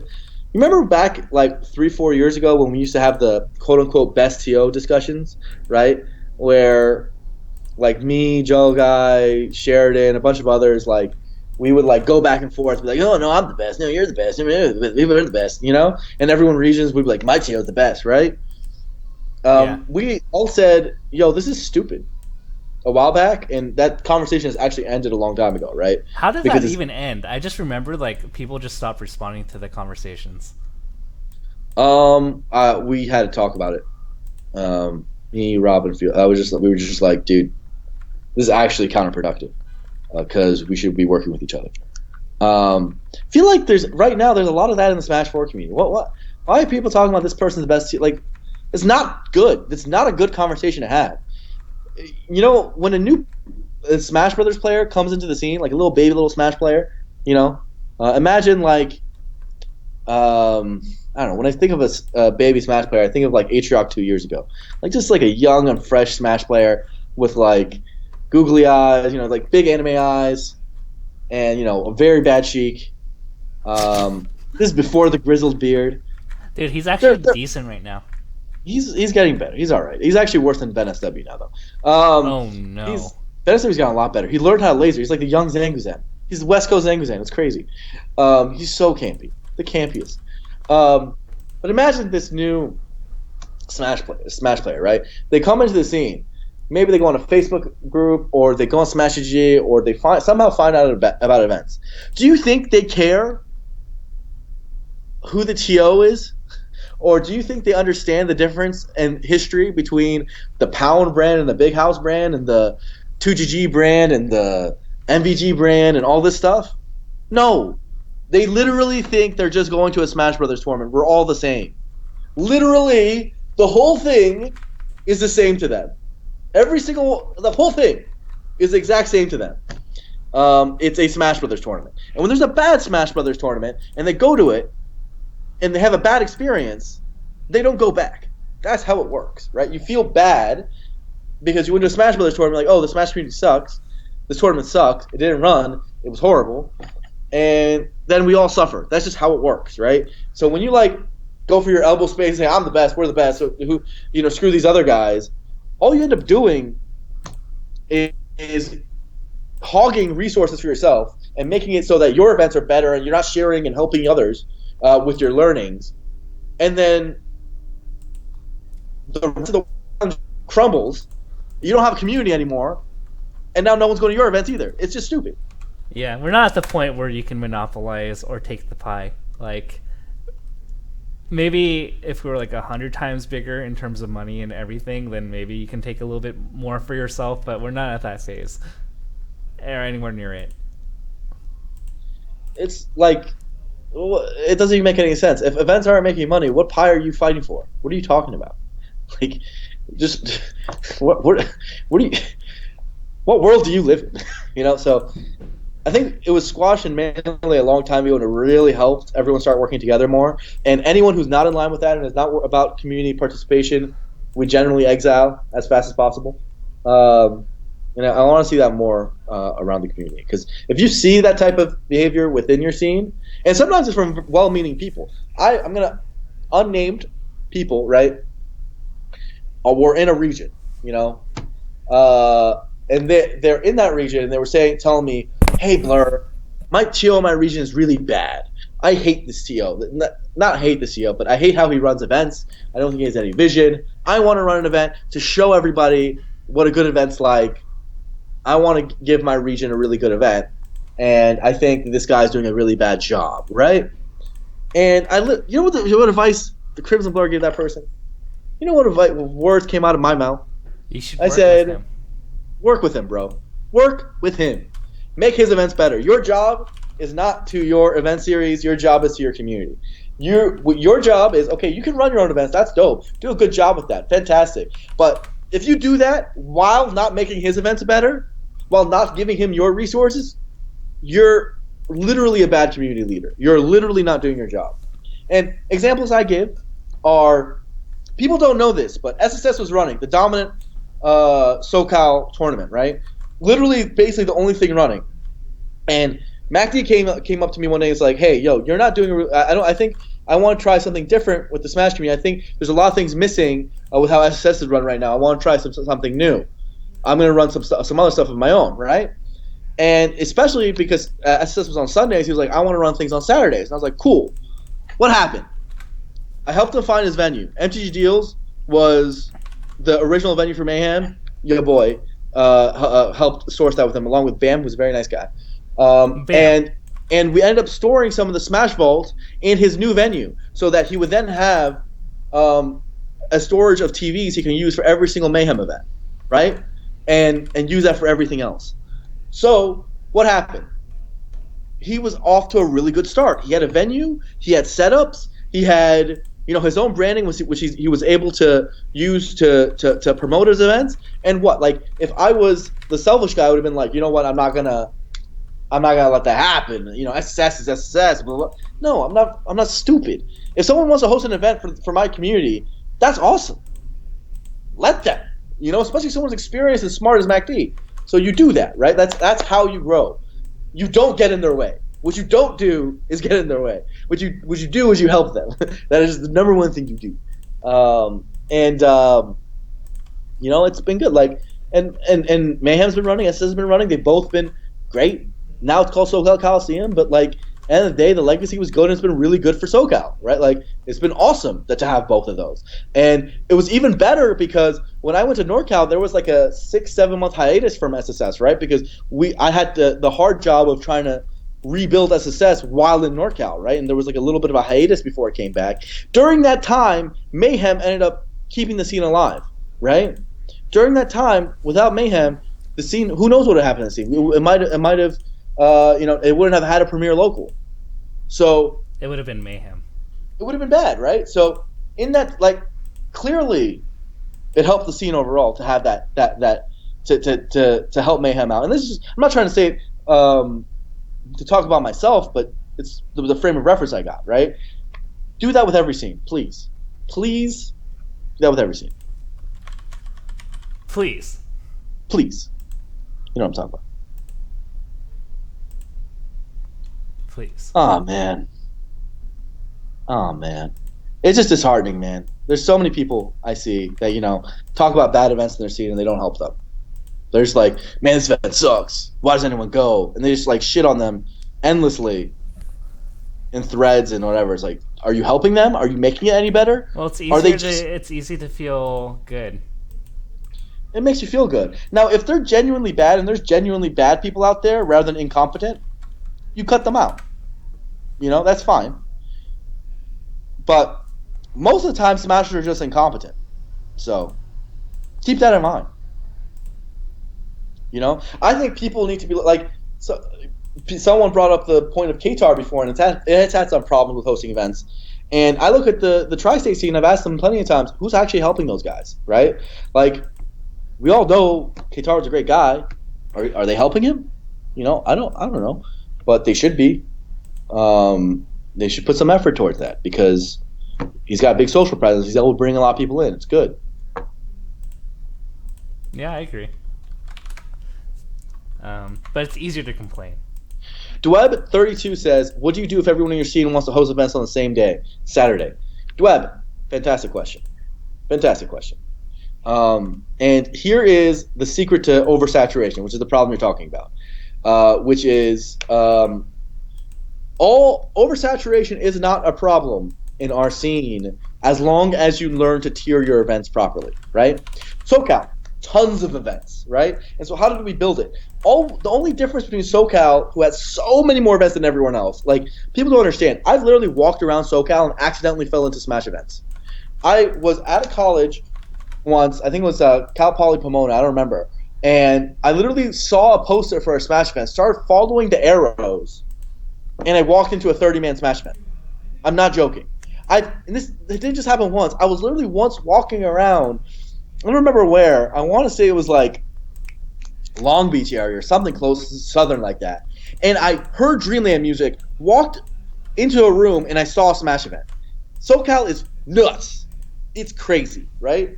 But the way it works is there's SSS, and then there's SoCal Coliseum, and they're like clearly the biggest events of the region, right? Like not even close. And SoCal Coliseum is mostly aimed at making players better. It's called like a new player like center. Like, I think they do round robin pools. They do a lot of things to get better. SSS is aimed at like viewership and like being at testing grounds, all that stuff. And then there's a bunch of there's like another tier of events like that do really well as well. Like San Diego has its I think it's a tri-weekly or it's a monthly or something like that. That also does really well, and like the UCI does decently. And there's another tier of events of just weeklies on weekdays and stuff like that that try to do well or get attendance, but are mostly aimed at the local pockets of SoCal for people who are within 10 to 15 minute driving distances to get to that event and participate, right? So like people talk about Power 9's a little bit bigger, right? Like, but that's a weekly that's mostly aimed at those people. And so basically what happens is everyone understands and everyone knows in that region, the greater region, that there are events that are tier 1 locals. They're premier locals. They're the ones that if you're in the region, you got to go to because they're meant to be more prestige. They're proving grounds, right? And then the rest are meant to be training grounds where people can come together and play. And so the difference here is to understand that a high quantity of events is very good. We can't play our game except for net play, thank God. If not for live events, right? Live events are just better. We want people to be participating in the live attendance aspect of our game, but you can't, devalue the importance of your best events just because you have so many events. So you don't do that. The clear answer is you differentiate the branding, right? You make some events matter more, and when you do that, then it doesn't matter that there's a lot of events. You just make it so that the best events matter the most, and that's all you really have to do. I'm just saying, man. Like, people ask this oversaturation question a lot, right? And it's actually a super simple answer, because if you look at the global scene, it's the same thing is done, right? People understand that Genesis and Big House and Evo are worth more than SSS, right? Because they understand the tier list. They understand, how events, what events matter more than others, right? And similarly, they know that SSS is more important than Power 9, right? And similarly, they know that Power 9 is more important than the Oomba event in that region. It's just about tiering your events and knowing the branding. You don't remove it.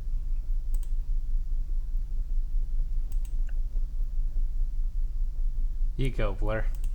Sorry, man. No. You asked for rants. You literally sat here and asked me for rants. I'm heated. We haven't had a show in a while. Do you want to rant about it? No.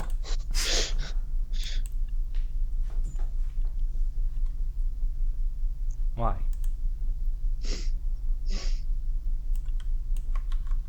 You can rant about it. This is your space. Defo. Matthew Moore says, this is kind of unrelated, but lately a lot of streamers have been blaming Wi-Fi for the lack of stream quality, but isn't that the TL's responsibility? Yes, it is primarily the TL's responsibility to secure internet for their venue. It also disappoints me how many rather large events still don't have streams. There's like, doesn't the new NorCal thing that JB's doing, does that even have a stream? There's like a bunch of there's so many hundred, like if you just scroll Smash GG and filter for 100+ man events, like 70% of them don't get streamed. It's so sad. Yeah, I mean, I think they do. Do they get streamed? Yeah. To small channels? Is that maybe I'm missing it? At least I think they do. I don't know, man. Then again, I'm thinking, what venue do they use? You know? It's like some Concord venue. I don't know. I wasn't there. I wonder if it's like Fuddruckers still. Do you remember that? That was a good venue. It was, but it got really hot in there. Let's see. You know, speaking of events that we kind of skirted for Floor Rants, Beast. Beast is coming up. People have to, it's whoa. Yeah, it's coming up. It's pretty dope. I mean, if you want to look at the list of Melee players there, I know SFAT, the Moon are there, Nintendo's there. Apparently HBox isn't going anymore. Is that right? HBox isn't there. Ahmad left in SFAT Ice, Nintendo, the Moon, Professor Pro, Drag Fox, Dizkid. Android's obviously going to be there, so it's going to be Left and Ice versus Android Armada for teams. I don't know who the third best team is. Does Moon have a teammate? Moon and SFAT? Oh, no, SFAT Dizkid? Oh, PPU's not there. Oh. So it's SFAT Dizkid, which actually is pretty good. And then Moon Professor Pro, I think that's which is also pretty good. Drug Fox and Slocks. Drug Fox and Slocks. That kind of sounds like some like Dr. Seuss kind of rhyme. Crush and Homemade Waffles sounds actually pretty good on paper. So those are some to keep in mind. Obviously, the big story is going to be Armada Android versus Left and Ice. So that's exciting to see that European matchup. Similarly, I'm actually really curious, who's going to win this event? Who's going to get second, third? Is it going to be Left and Armada Grand Finals? Is it not? It could not be also. How far is Nintendo going to go? How far is some of the other people who are going to adjust the PAL like Drug Fox going to go? I'm curious. I wonder if Triff has learned the Ice Climbers matchup. How would he have learned it? He was pretty sus last time. Sus to say the least. So I'm gonna open up the bracket if you don't mind. I don't mind. Is it up like officially? Yeah. Yeah. Tournament's like tomorrow. Oh yeah. So, we have Leffen and Armada on opposite sides. So Leffen SFAT winner semis, Armada Ice winner semis. SFAT Leffen, obviously, that's hype. But that's only if SFAT gets past the Moon and if Leffen gets past Drug Fox. Also, SFAT has to beat over Triforce too. He shouldn't be looked past. And Moon has to beat Triff. So a few things going there, but I don't know if SFAT's beating Moon. What do you think? Didn't SFAT beat him? No, that's lucky. Yeah. I think that's pretty close. I think it's coin flippy. Coin flip. I kind of wish. I don't know. It's interesting. I think Moon is the harder matchup for Leffen, right? Of the two. Dude, SFAT's been getting spanked. Wouldn't he rather play SFAT? Well, he'd rather play SFAT, right, than Moon? I think so. SFAT's been getting spanked by Leffen lately. Yeah, no, and spank is a pretty harsh word. What was it? You know, what are our do we like Triff making it to Leffen? That's a hard road. I think I don't know. I just don't see him making it past Moon. I like Moon's Peach matchup. He's pretty good at it. Yeah. Except he's like 0-4 against like Masia. You know, Are we, that's are we just gonna say Mafia is like somehow like a Moon hard counter? so. It's funny. I think it was A-Track who was making fun of me about this show, and he basically said, "You know what the commentator's curse is? It's Blur makes a outlandish opinion, Tavo hits it back with the stats, and then Blur talks about the eye test." And let me tell you something. I like the Moon's Peach matchup with the eye test. So, counterpoint that, Tavo kids. Well, I can't argue against objectivity, man. Thank you, man. All I'm saying is that I'm trying to say. Mafia is 4-0 against the Moon. Well, Mafia isn't Trip, and I like the Moon in the Peach matchup. Take it or leave it. So, that's that. So, Moon, gonna be Triff. Is good at the Peach matchup. SFAT Moon, you say it's coin flip. I think with the PAL nerfs. Oh, okay, here's the hard part, right? Is Moon going to be good with the PAL nerfs? He doesn't have down air anymore. He's going to get knocked down by Shine. So, like, basically, I think PAL Marth is obviously.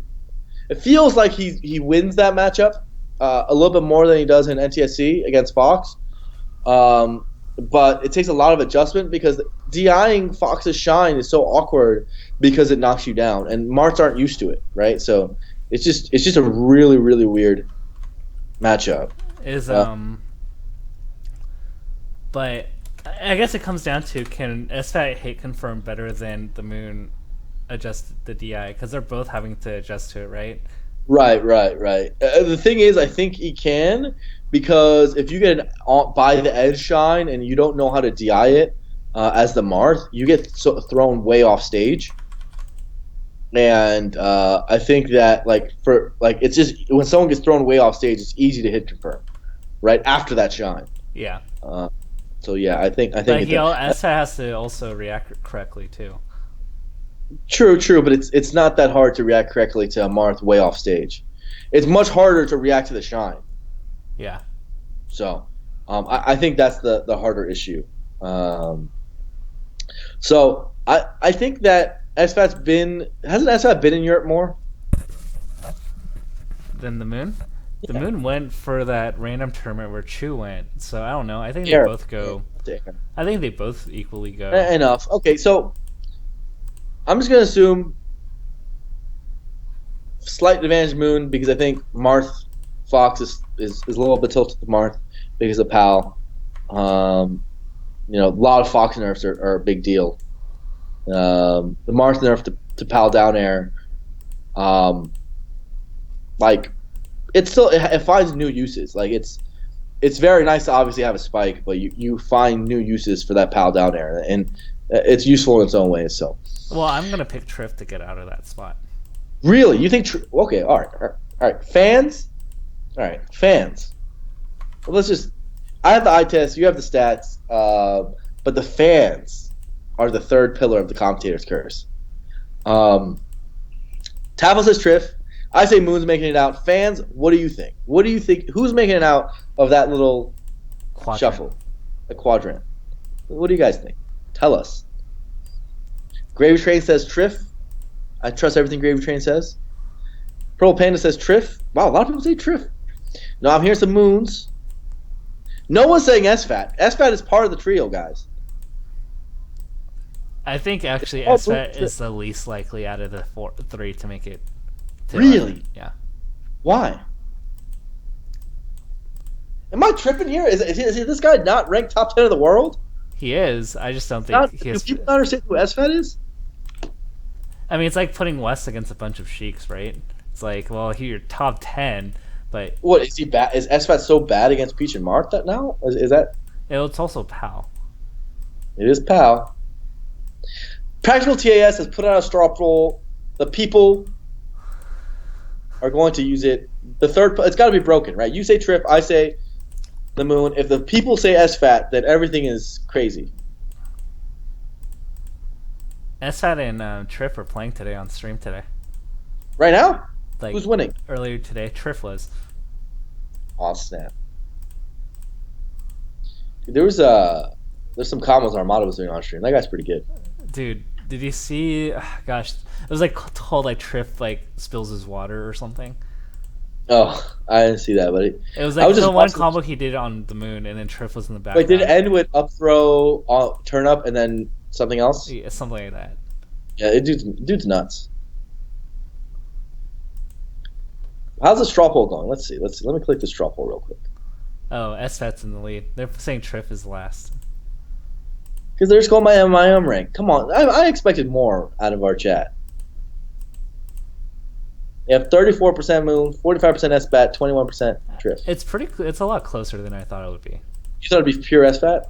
I thought it'd be like 60 SFAT or like 50 SFAT. Just because of MIM rank? Yeah. I mean, and you also have to account for traveling too. I don't think SFAT's gonna be comfortable. All right, man. The doubters. I'm not a believer in SFAT for this event. Did you see the clip I posted on Twitter? You guys aren't following the Blur Twitter. You already are, so why would I even say that? Hey, Blur. At Oxy_Crimson. What's up? I was trying to make a feel yourself joke, but I couldn't think of the words. Anyway, Mango's trying to steal Kevin Toy. Oh, that one. You know he's kind of just ribbing, right? I don't think he's ribbing. I think if Kevin Toy said, Mango, I'll team with you over SFAT, Mango would enter teams every time.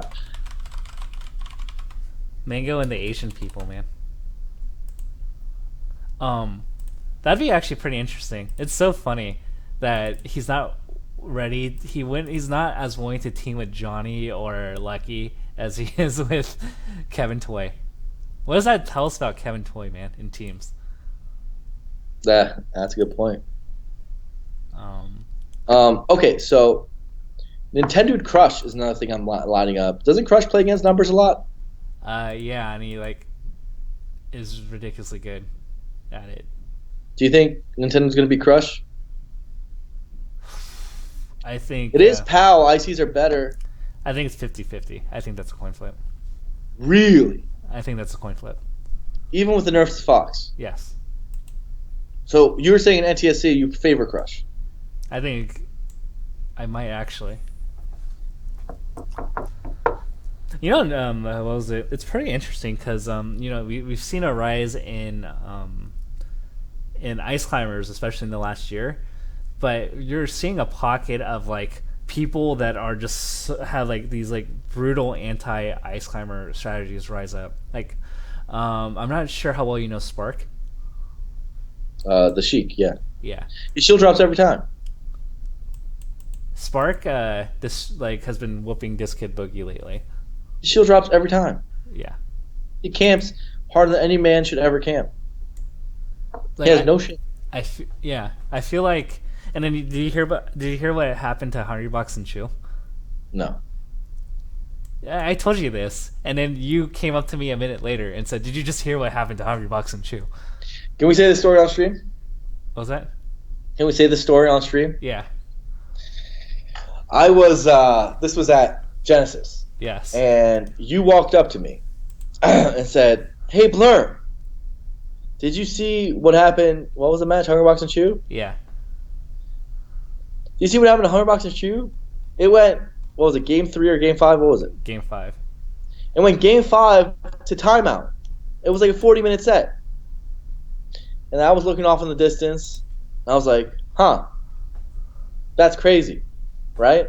I was kind of like doing my thing looking off. And Tal was like, yeah, it's crazy. I'm like, oh, man, that's insane. And I just walk off and I was like, but then I do a little double take of myself. I was like, oh, man. Chew almost beat Hungrybox. That's pretty nuts, huh? And so I walk around a little bit. See Taffel, I'm like, Taffel, I gotta tell you this great news that I just heard down the grapevine. I hit him a poke on the shoulder. I swear to you, stream. I say to him, hey Taffel, do you know what happened? Tao was like, "Oh, what? Did something else happen?" And I was like, "You won't believe it. Chew almost beat Hungry Box. It was a 40-minute set. Went last song, last hit. It was so close. It was insane. And Tao was just looking at me like confused because he thought I was trolling. He's like, "Are you serious right now?" And at that moment, I realized I don't remember who had told me that Hungry Box and Chew went 40 minutes. And I simply asked him, "Tafo, were you the person literally 5 seconds ago who told me this?" And he said, "Yes, Blur, I was." And I said, "Tafo, I'm sorry, but I never actually looked at your face when you said that. I was ignoring you the whole time. And somehow by osmosis, my soul understood what you said. And so I came up to you, not realizing you said it." Dude, so Blur, you know how we had like an earlier discussion today? Yes. I'm not sure if that is worse than Hungry Box talking to Kalamazoo and then mid conversation getting interrupted and then talking to Ty after. It's kind of like a Hungry Box moment there. maybe deep down I thought you were Thai or another Asian, and in that moment I couldn't tell which one you were. So when I went up to you, I thought I was talking to a different Asian. Maybe it all comes back to that. I guess it does. I honestly thought I just couldn't believe. I literally thought like I couldn't come to terms to think that you were not trolling me. I swear to you, I was not trolling. Like, you said something to me. I never looked at you, and I had a whole conversation with you while I was devoting maybe 1% of my brain to that conversation. Max. The Blur, I daydream a lot, as you know. I like look off in the distance. I'm very wistful, pensive, you could call me. So I was doing that thing, I was just looking up. I think I might have been looking at a match on the projector. That might have been happening too. You were on your phone. I'm pretty sure I was either on my phone or looking off into the distance very wistfully. One thing I wasn't doing was paying attention to Tafo. So when you said that, it felt like it was just a voice inside me that was like, "Chew, 40-minute match, Hungry Box, Game 5." And I took that in as information I gained from the universe. And I had to share with my good friend Tafikins. Well, I feel... I don't even know like how to feel now. Like, I feel like you just cried tears, you made a sweater for me, and like I'm just rejecting it now in like confusion and anger. Sorry, Tom. Yeah, I mean, how long did it take you to convince me that you were like not trolling me? You were like, "You must be trolling, Blur," and I was like, I'm not. I can't even come up with that on my own. Like, it took me a long time to be convinced that you were not trolling me. Yeah. Is that insane? Yeah. So, back to Beast. So, what are the odds of Armada not winning this? Well, I'd say pretty low. Did you see the Glyco rankings? No. So, there's a stat that got brought up that the distance between second and first on Glyco is larger than second and fifth. That makes sense in my head. But that's still nuts. Does that make sense in your head? It does, but consider also that it's harder to like the higher you go, the harder it is to separate yourself, like to gain more points. Yeah. And the fact that that's so. Go ahead. I think I said this on our last show, but I'm going to repeat it again. There is only one person in the universe. Big universe. I have one person who I think there is even a chance, even a small chance, they could go to every event this year and win every single one they enter. Right? And this is assuming they enter a lot of events. Yeah. And that is Adam Lindgren Armada. So, it might seem boring to the stream, but whenever that man is in bracket, until I see something otherwise, he's the favorite. I mean, at this point, I think Armada losing to anyone but Leffen is all about like less than 1%. So we're pretty much betting on whether or not Leffen makes it to winners finals, which I'd say is like a 90% shot. You think Ice has less than 1% chance? Does Ice get to Armada? Ice and 10 dude? No, he doesn't. Okay. Well, this is assuming Crush doesn't, So we're basically pretty much betting on Leffen beating Armada, and that's the probability of Armada not winning Beast. Armada's probably he's pretty good, man. But you never know. As I always say, eye test. Unfortunately, in this scenario, the eye test actually goes in Armada's favor as well. He wins everything. He's pretty good. Dude, how sick would it be if Ice actually... How sick... Go ahead. How sick would it be if Ice was the one to break the Armada streak on non-top 6 players? Ice has a good shot at it.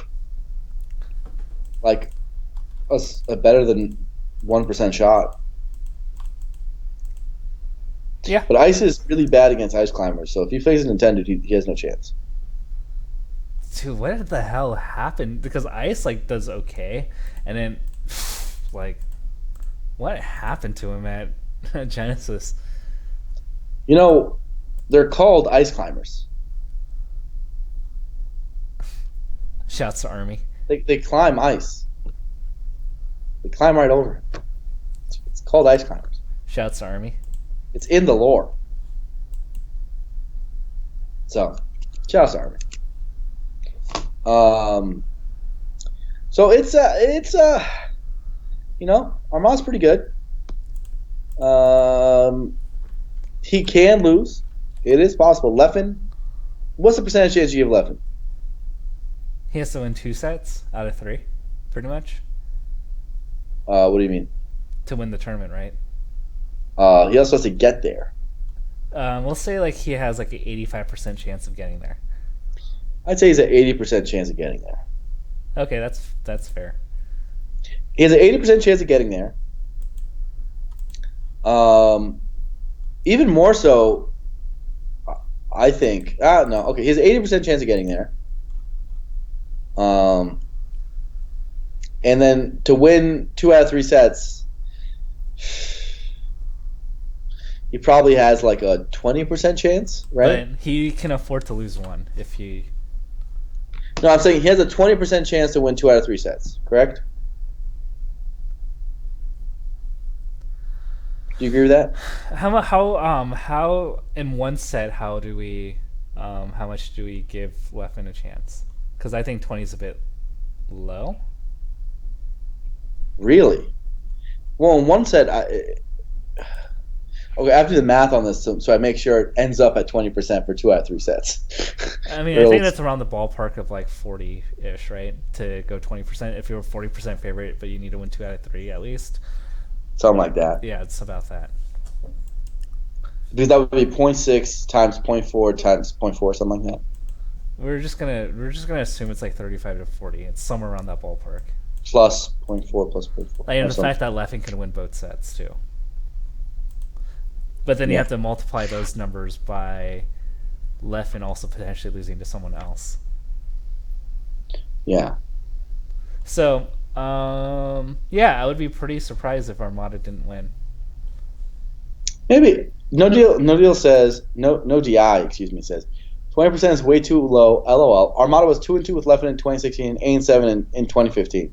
What do you think about the stats, Tapo?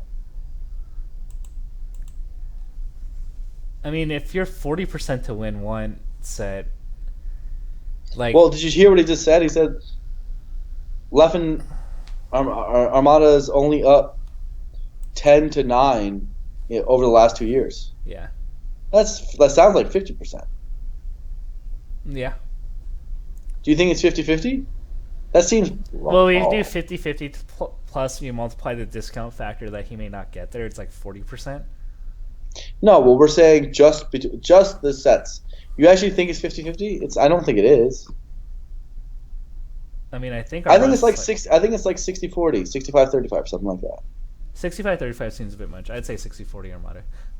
Yeah, so it's like 60-40 Armada, and then you add that all up he has to win 2 out of 3 sets. And plus he has to make it there. Plus he has to make it there. My man's at like a 20% win rate.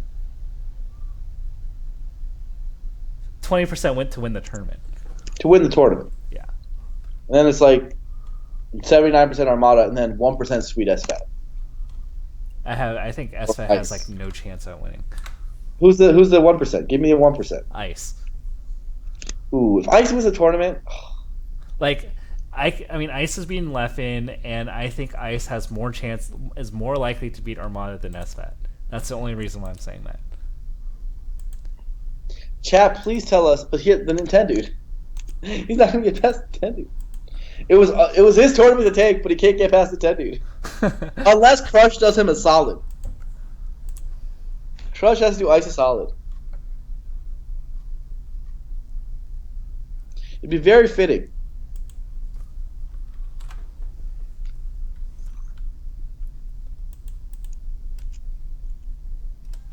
So, that's Beast. It's a good event to look forward to. Do we have anything in March or the end of February? Yeah. There is going to be a big SSS. Shouts to plug myself. And there's a new weekly Training Mode Tuesdays that's launching in SoCal by T-Mox. If I get like 30% to 40% of top 32, I'll come. What does that mean? Of commentary. Tough, no one wants to hear commentary. Damn. I'm sorry. No, that's the only reason why I would come, though.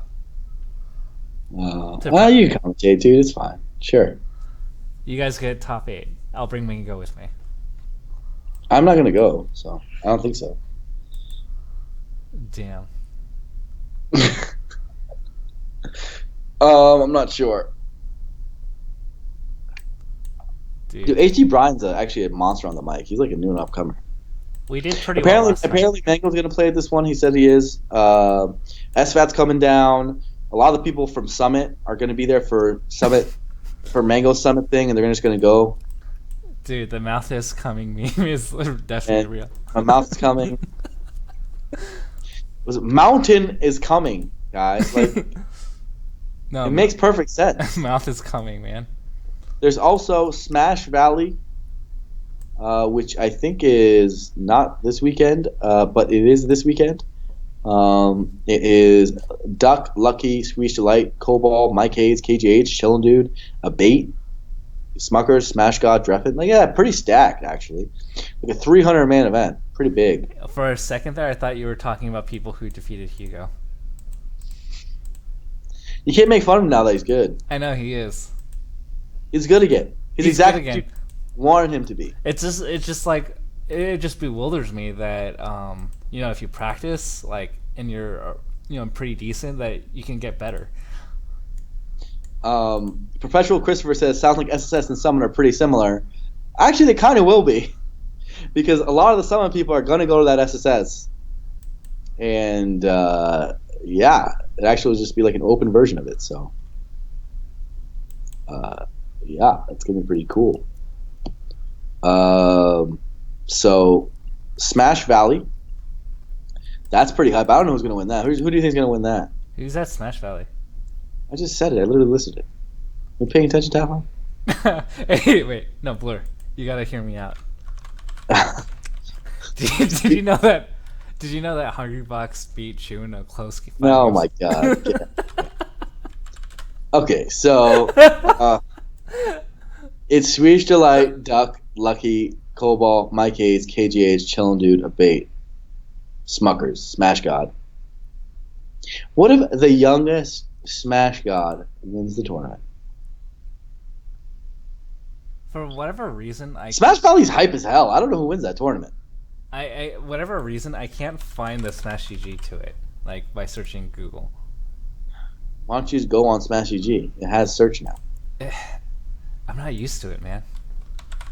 Oh, you sound like one of those people who have like the redesigns of any website. Smash Alley 5. Learn.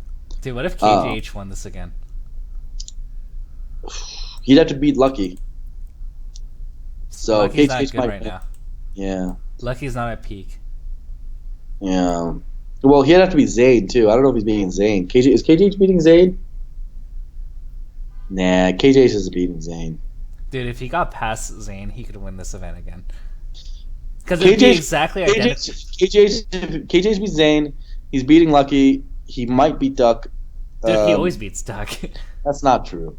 The more accurate statement is they go back and forth and they are very streaky against each other. No. What? It's like Duck may win once in a while. Is what? What are you talking? Duck wins all the time. It's just not lately. I believe they're at least at least 5-2 in KGH's favor this year. This year, lately. But like last year, he was 7-5. Yeah, that does not equate to Duck beats KGH though. Well, it definitely equates to Duck may win 7-5. Hello. 5-2. That makes it sound a lot worse. But it does mean that Duck can win. Can you stop? Can we get some quacks in the chat? Because this guy doesn't understand the eye test. Dude, he's not getting past Swedish. Is he? Who's not getting past Swedish? Duck. He's not getting past Swedish. There's no way he could get past Swedish. So of course he could. You know, this is actually one of those oddball brackets that... Oh no, he plays Mike Hayes. Who? Okay. I was about to say, in an odd scenario, Koval could win this. If he could get to... Koval's not dude. If he can get to winner's semis, he has Sheik and... It's impossible to win a tournament when you can't win against Fox. It's impossible. Koval's not going to beat Smash God. Mike Hayes is going to lose to Smash God too. I'm calling it right here, right now. Damn. Mike Hayes might lose to Ginger. Ginger's hella good. Duck might lose to Lod. Actually, Lod might beat him. Lod's amazing. I think Lod's really good. Chillin' versus Swedish Delight. Who do you got? Swedish. But in rap. Chillin', dude. Oh, in rap. What did I say? Oh, that's not fair. It's not fair. Just like Melee isn't fair for Chillin', dude. Why do they have to make it all about Melee? You know what's funny? There's a bizarre world where Dreffen beats Swedish and Dittos.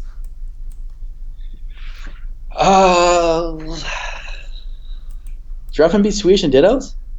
Yeah. Is that true? There's a weird world where he could.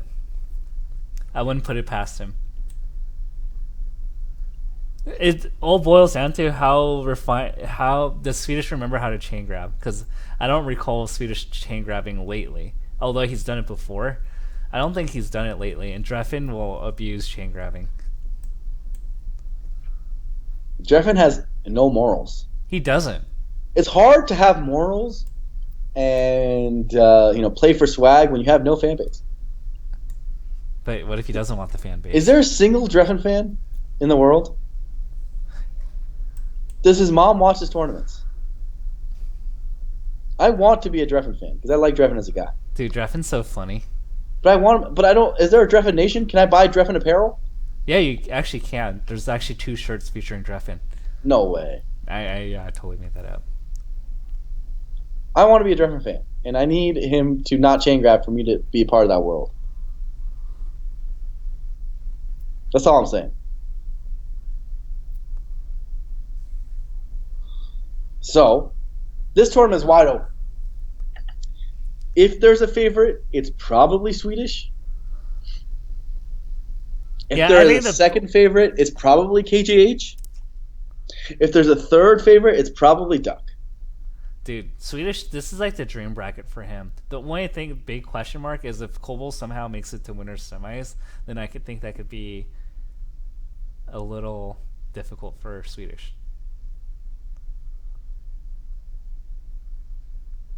So, yeah, I think Swedish is the favorite. I agree. Swedish is the favorite. Kobol could give us some trouble. I don't think Mike Hayes is giving Swedish Delight any trouble. I think Mike. I don't think Smash God is giving Swedish any trouble. Smash God beat him last time. Again, the stats. You just keep doing this to me. It was just a month. It's just the most. It wasn't even a month ago that Smash God beat Swedish Delight. All right. Okay. Smash God's gonna give us some trouble. God. Dabo. God. This thing's wide open. What about a bait? Has he been playing? He would have Duck and then. Yeah, I don't know, man. He could be Duck. Luigi Samus? It's a crazy matchup. It's an insane matchup. No one should play that.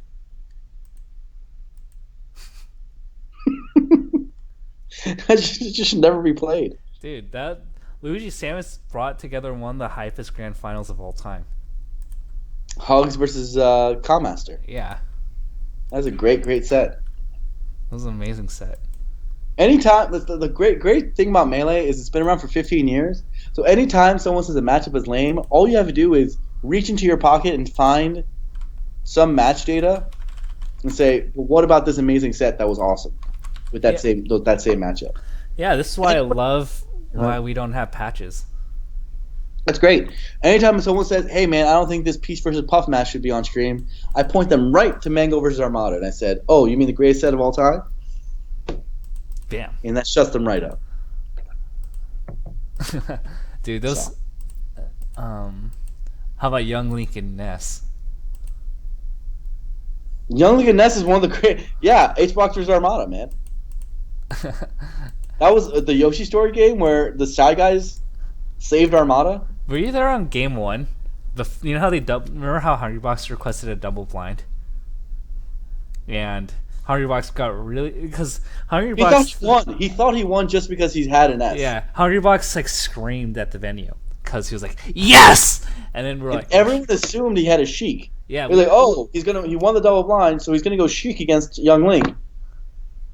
Lo and behold, this guy goes effing Ness. What an idiot. We were like, oh, okay. So he had 6 months to prepare since Genesis 2, and he developed a Young Link.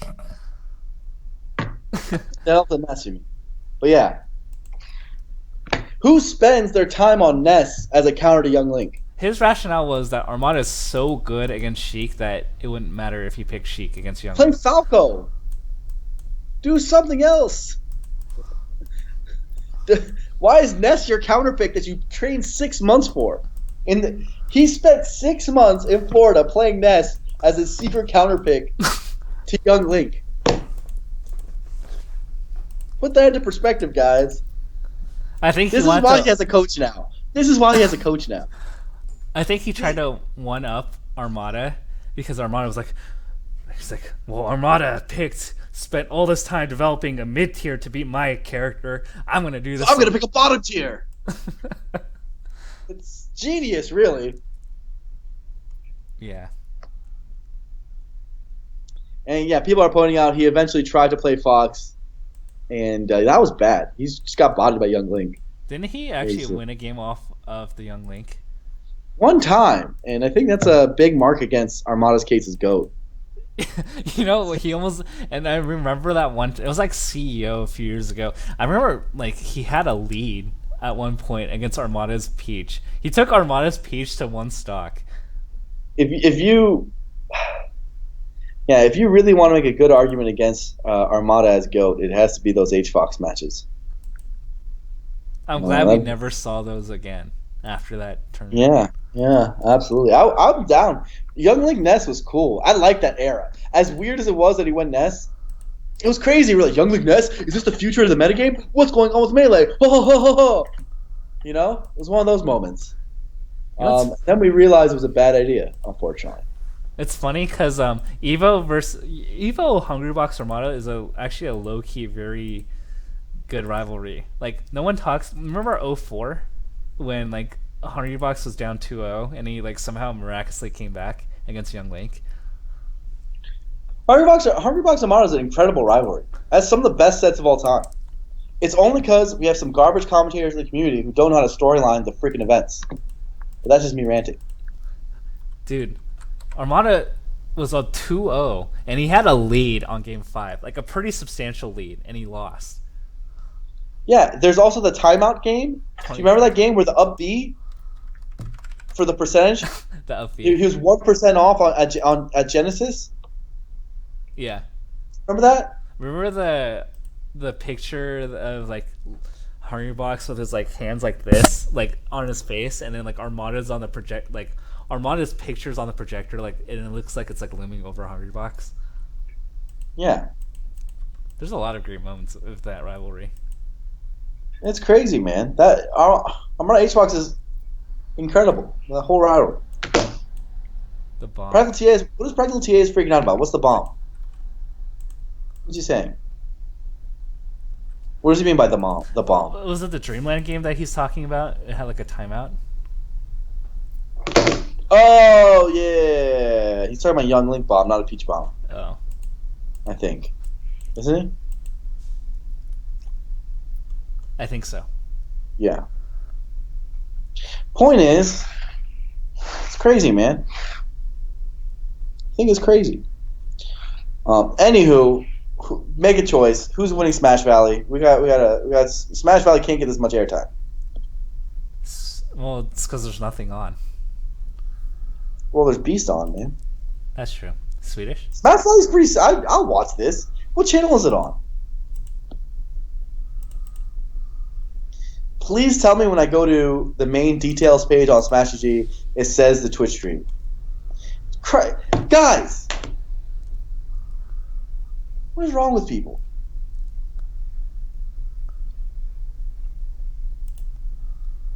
This is.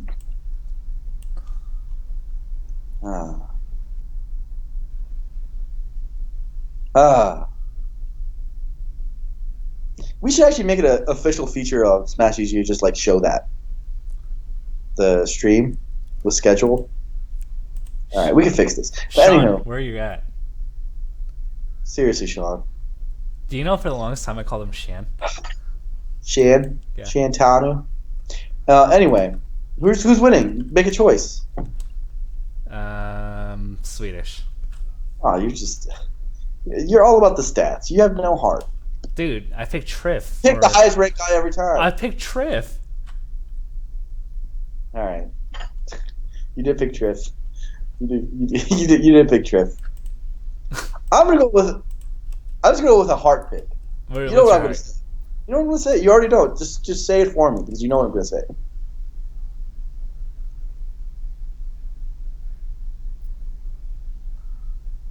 Are you gonna say it for me? What? No. Make a guess. What do you think? Where's my heart on this one? Duck. Yes, Duck. I believe. This is the worst bracket possible. Laud into Abate, into KJH, into Swedish Delight. He actually has no right to win this tournament. All the stats are against him. But the eye test is. All right. It's looking great. Quack. Quack. Quack. You know, quack. he's gonna quack all over everybody. All right. There's a straw poll now. Practical TS is who is going to win Smash Valley. I'm gonna go right now and put my vote in for Duck. Everyone put in their votes. Duck currently has 1 vote. That's me. All right. For some reason, Lucky has the most votes. Even though my man hasn't been looking good in Melee for a little bit. He's got a broken leg. He's been playing a lot of Kingdom Hearts.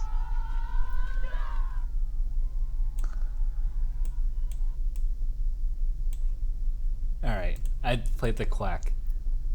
You voted for Duck? No. You can't lie on the straw poll. It's a straw poll, man. There's I'm voting Swedish. Where's Swedish? Yeah, People think Lucky's got a good shot here. he does. 22 votes for Lucky here.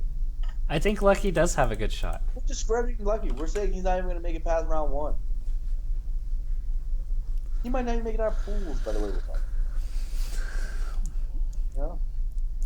But the people, the third pillar of the commentator's curse, have it all. It's all Lucky. Doug has less votes than Smash God right now, so it makes me question the people's belief in the Quack. Oh, Doug's moving up. The Quack got 5th at a random local recently. Are you serious? Yeah. Well, it wasn't random. I think it was like Sweet or whatever.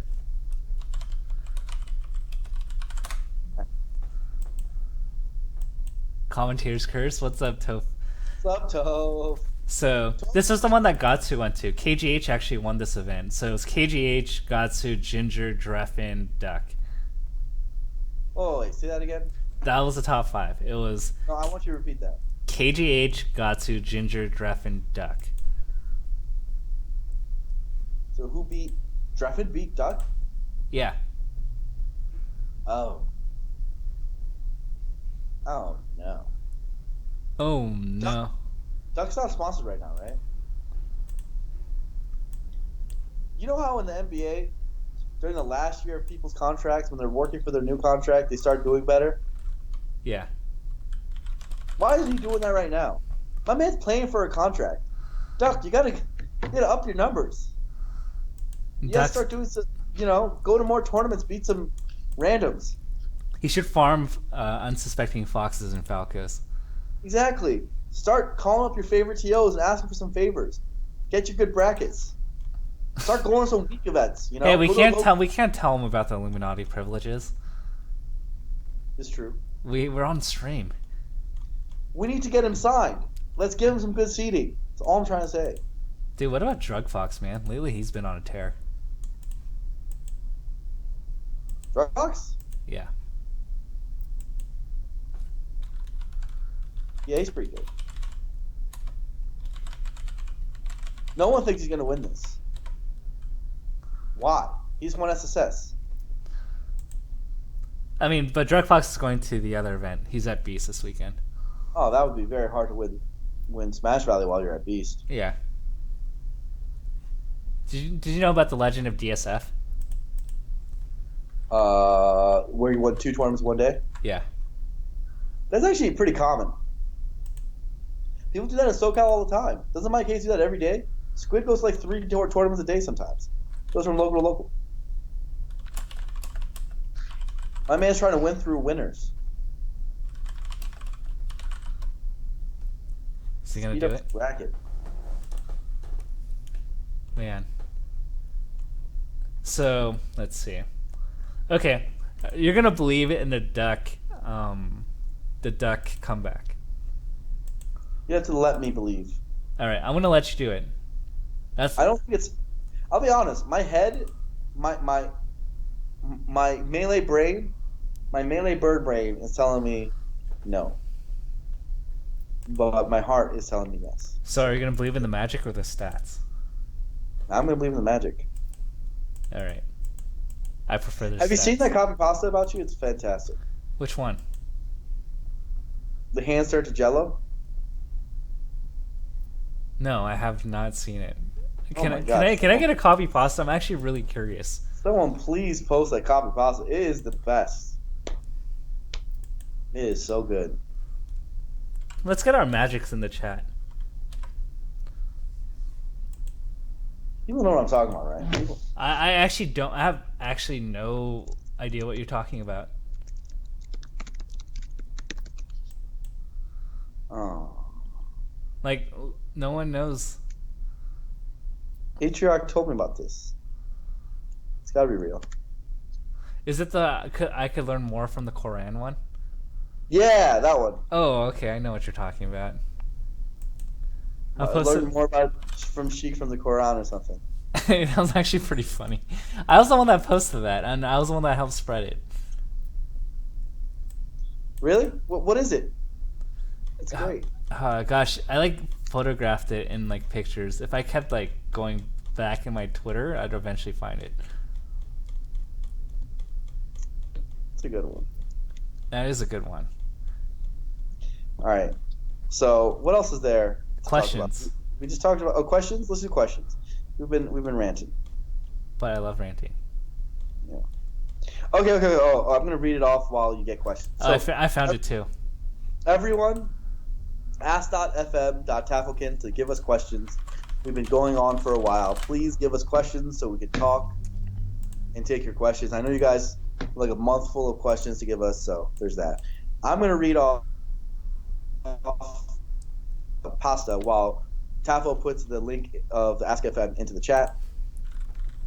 The pasta is: the real problem here is that Tafo places himself in the top 100 when he is a woeful player whose only wins are in Sheik's best matchups against players who never play.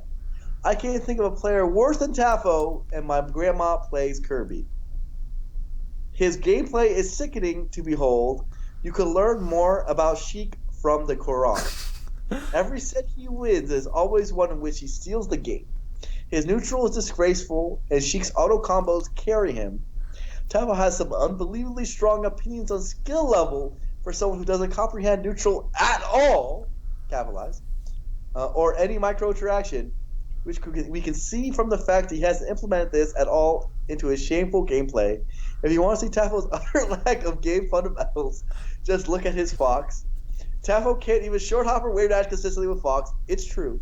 Even though he has the same jump squat as his main Sheik. There should be no difference here, but simply playing a deep character like Fox, despite no genuine technical barrier different from Sheik, actually causes his tiny mouse brain to overload and his fingers become gelatin, which cannot move. I could honestly write a work on how despicable Tafo is, which would be longer than the Bible, Quran, and Hadith combined. He makes it easy. I wouldn't put him in my top 10,000 Melee players, to be quite honest, and the fact that he is in the top 100 is sickening on several levels. Damn. That is incredible. His fingers turn to gelatin, not jello. That's good. Damn. I should read that on like. Brain. I wish I could read that on like mean tweets. That is so good. It is one of the best bosses of all time. Fantastic. Tafo cannot even short hop or weird dash consistently. There's no difference here, but simply playing a deep character like Fox. Oh man. Actually causes a tiny mouse brain to overload. That is too good. Dude. Yeah, that's great. They're actually right. I can't short hop consistently with Fox. Dude, I was getting off my random Fox yesterday in Netplay. That should be your vows during your wedding. Dude, I don't even know if I'm gonna say a pun. Oh, please don't. Have some respect for Vicky. Have some respect for the ceremony, and at least have some respect for the matrimony. You know? But what if Vicky read that at the wedding, right before you're about to get married? You get hit with that. If it was like, it'd be very funny. If it was like 1/3 the length, I think would be good. If she went because it's pretty long. It is long. That's it. Would actually be like, wait, is she not going to marry him? She said he has a tiny mouse brain. Yeah, I mean, if it was like a little bit less in length, I think it would actually be pretty funny. What if I stood up in the crowd right when they said, "Speak now or forever hold your peace," and I just went off?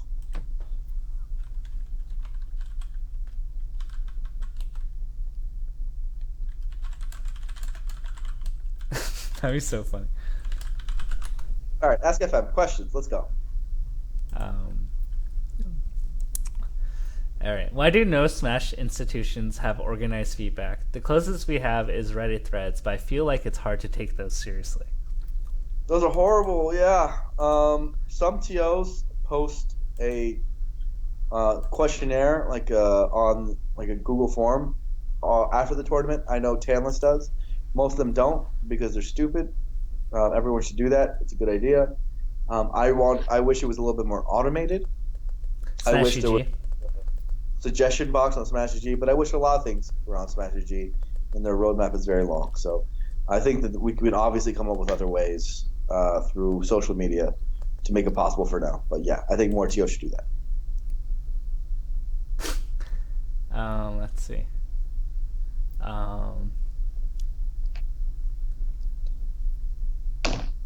Oh well, it just like refreshed and got me. Holy crap! Whatever happened to Salty Sweet at Majors? There are still plenty of player rivalries, and it seems like they could be a great opportunity for compendiums, but no one seems to do them. It's a great idea. If someone brought that back, that'd be dope. How many? I was thinking about this. How many actual rivalries do we have that would be enough that like they would actually want to try trash talk, other than like SFAT Leffen and Westfall's Leffen? Probably not many, but I think that I had a hard time naming another you one. have to realize that like, how do they do it in boxing? Like, they and other prize fights, you know? Right, but like they all want to compete to win, the tournament, right? There's no tournament. So, but I'm trying to see like who would be willing to do an outside of a tournament Smash Suite. Yeah, I think one of the hardest problems, unfortunately, is that the players are Too friendly. That's one way of putting it.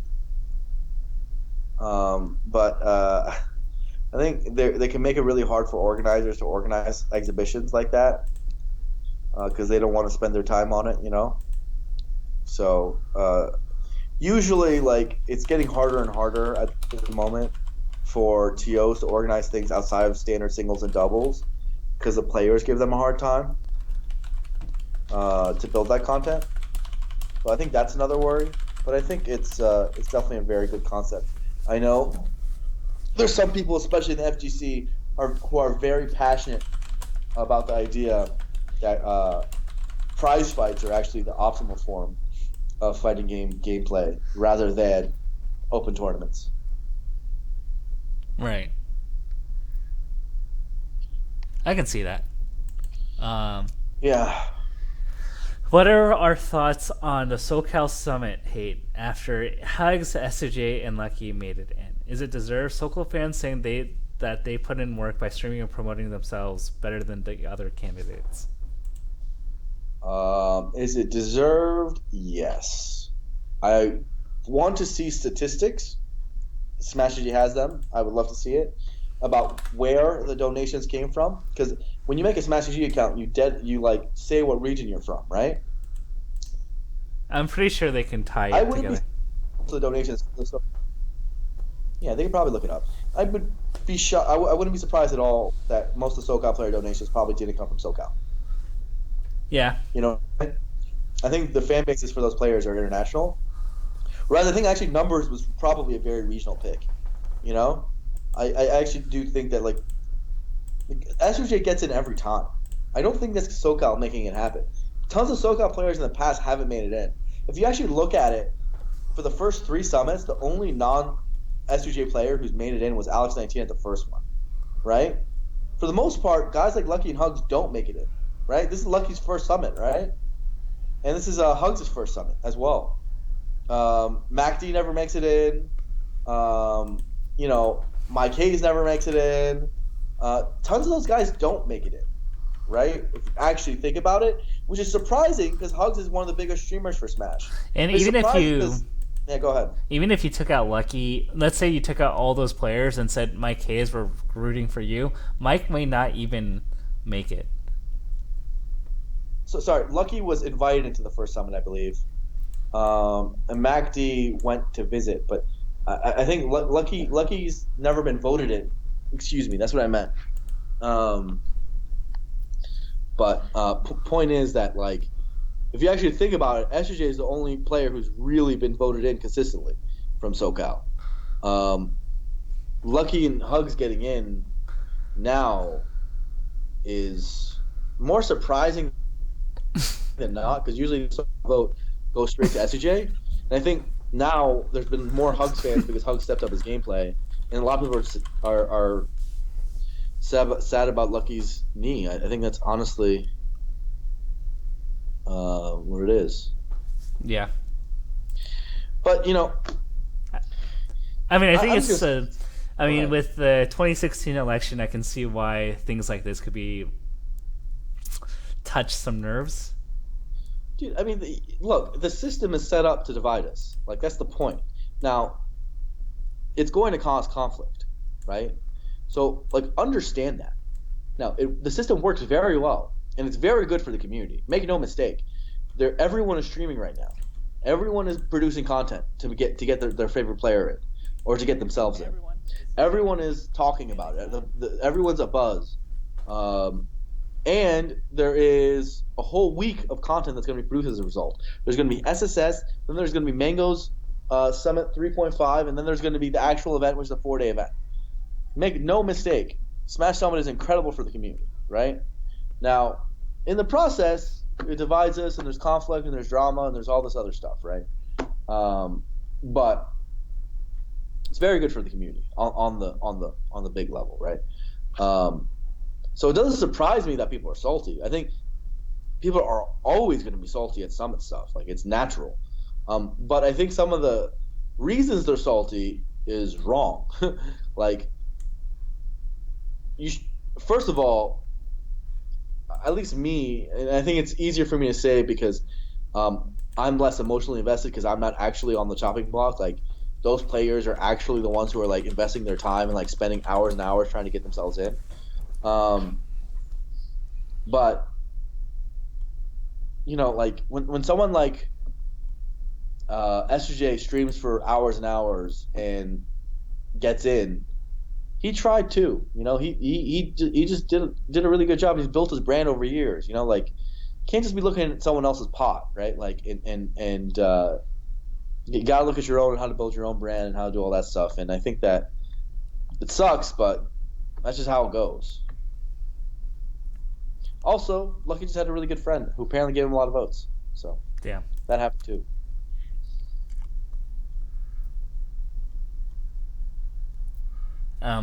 Which SSBM ranked top 100 non-Big Six player is ranked the highest on SSBM ranked top 2020? We're gonna skip that because we've answered a lot of those in the past. Sure. How do I run a weekly if I can't get people in the community to bring setups? I can't get a venue with storage and have no car. I've tried incentives for people who bring setups, but I have had to cancel weeklies because of a lack of them. So his problem is he can't find a venue? They can't incentivize setups. Really? I guess Why so. you can't incentivize? I've never had that problem in Smash community my entire life. Are you advertising for setups? I don't like. I actually, up until recently, this next training mode Tuesdays is. I don't like setup incentives. I don't like when people give discounts for setups. I genuinely think I prefer it when people just do it because they want to help the community, and I think it helps the communal atmosphere. I don't like it when they do it because they want to get money back, But whatever. I understand why some TOs do it. I mean, some people, they have to choose between bringing a TV and another car, or another person in their car full. Yeah. So maybe there's that, but Okay. yeah, I think you said you can't get a vault. I think you probably just got to network better, bro. Talk to people. Tell them to bring TVs. Talk to your attendees. Say, hey, bro, we really need TVs. Please bring one in your car. If that's becoming hard, you should probably make a post in your Facebook group and explain why that's becoming hard. But for the most part, people are generally really good about this in the Smash community.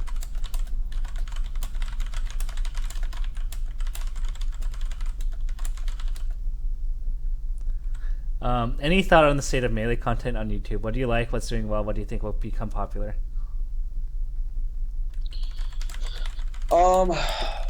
What's doing well? Well, SSBM tutorials is amazing. Scrumpy has his little thing. It's still going decently despite all that backlash, which I think is very good. I'm happy it's going well. because we need that kind of content. Then there's like the MIOM show. There's our show. There's all the VOD channels. There's tons of those. And then there's the compilations, the highlights, and all that stuff. Those tend to do the best. Like people who just like mash together content tend to do the best. There's that one guy that does the Peng Boys. Peng Boys, yeah. He does mashups. He does the daily mashups, and he's actually really quick. So if you miss out on somebody's stream, like he has like a highlight compilation the next day. Yeah, that's really good. I think those are doing the best right now, and they're good for the game. Somebody recently put out a guide to every character. Do you see that on Reddit? Yeah, the 2017 thing. Yeah, that guy put in so much work. I hope he gets views for that because it looked good. Yeah, that was really good. It's crazy how much content there is out there and how many tutorial content there is out there. So that's good. So yeah, I think the best thing we have right now is SBM tutorials. I think they make the best content right now. But there's a lot of other avenues too that are really good. All right. And we also have, of course, like stuff like Last Act Legends and stuff that we didn't even talk about. And metagame soon. Yeah, metagame's gonna change the game. How do I run? Okay, let's see. If rankings were done purely on the eye test, which players would you expect to move significantly up or down? Ooh, what a question. Well, all the marks get bumped up. I think all the floaties get bumped down. Really? Because it's hard to, like... Most people that don't know the game very well, like, just go like, oh, like, he's not really doing anything. Like... This is everyone's eye test, not the Blur's eye test. Because the Blur's eye test, the bias tends to favor the Marths. I don't think I have an anti-floaty bias really. But I think if the eye test goes up, like basically, if we're going by public perception eye test, I think that anyone who plays Fox and has increased their rank sometime in the last year or 2 years, they go up because they're a quote-unquote up-and-comer, you know? Yeah. Basically, if they play Fox and they do something semi-technical and they've won a set here or there, they're the next big thing, right? So that person, eye test goes up. Anyone who is like a OG who actually does pretty well, but like does it at smaller tournaments or tournaments that people don't recognize or whatever, goes down. This is probably like TAI because people don't realize his results are actually really good, and they just don't see it because it's on some SAC gaming stream that no one's watching. Things like that. What is this? What tweet is everyone talking about in chat?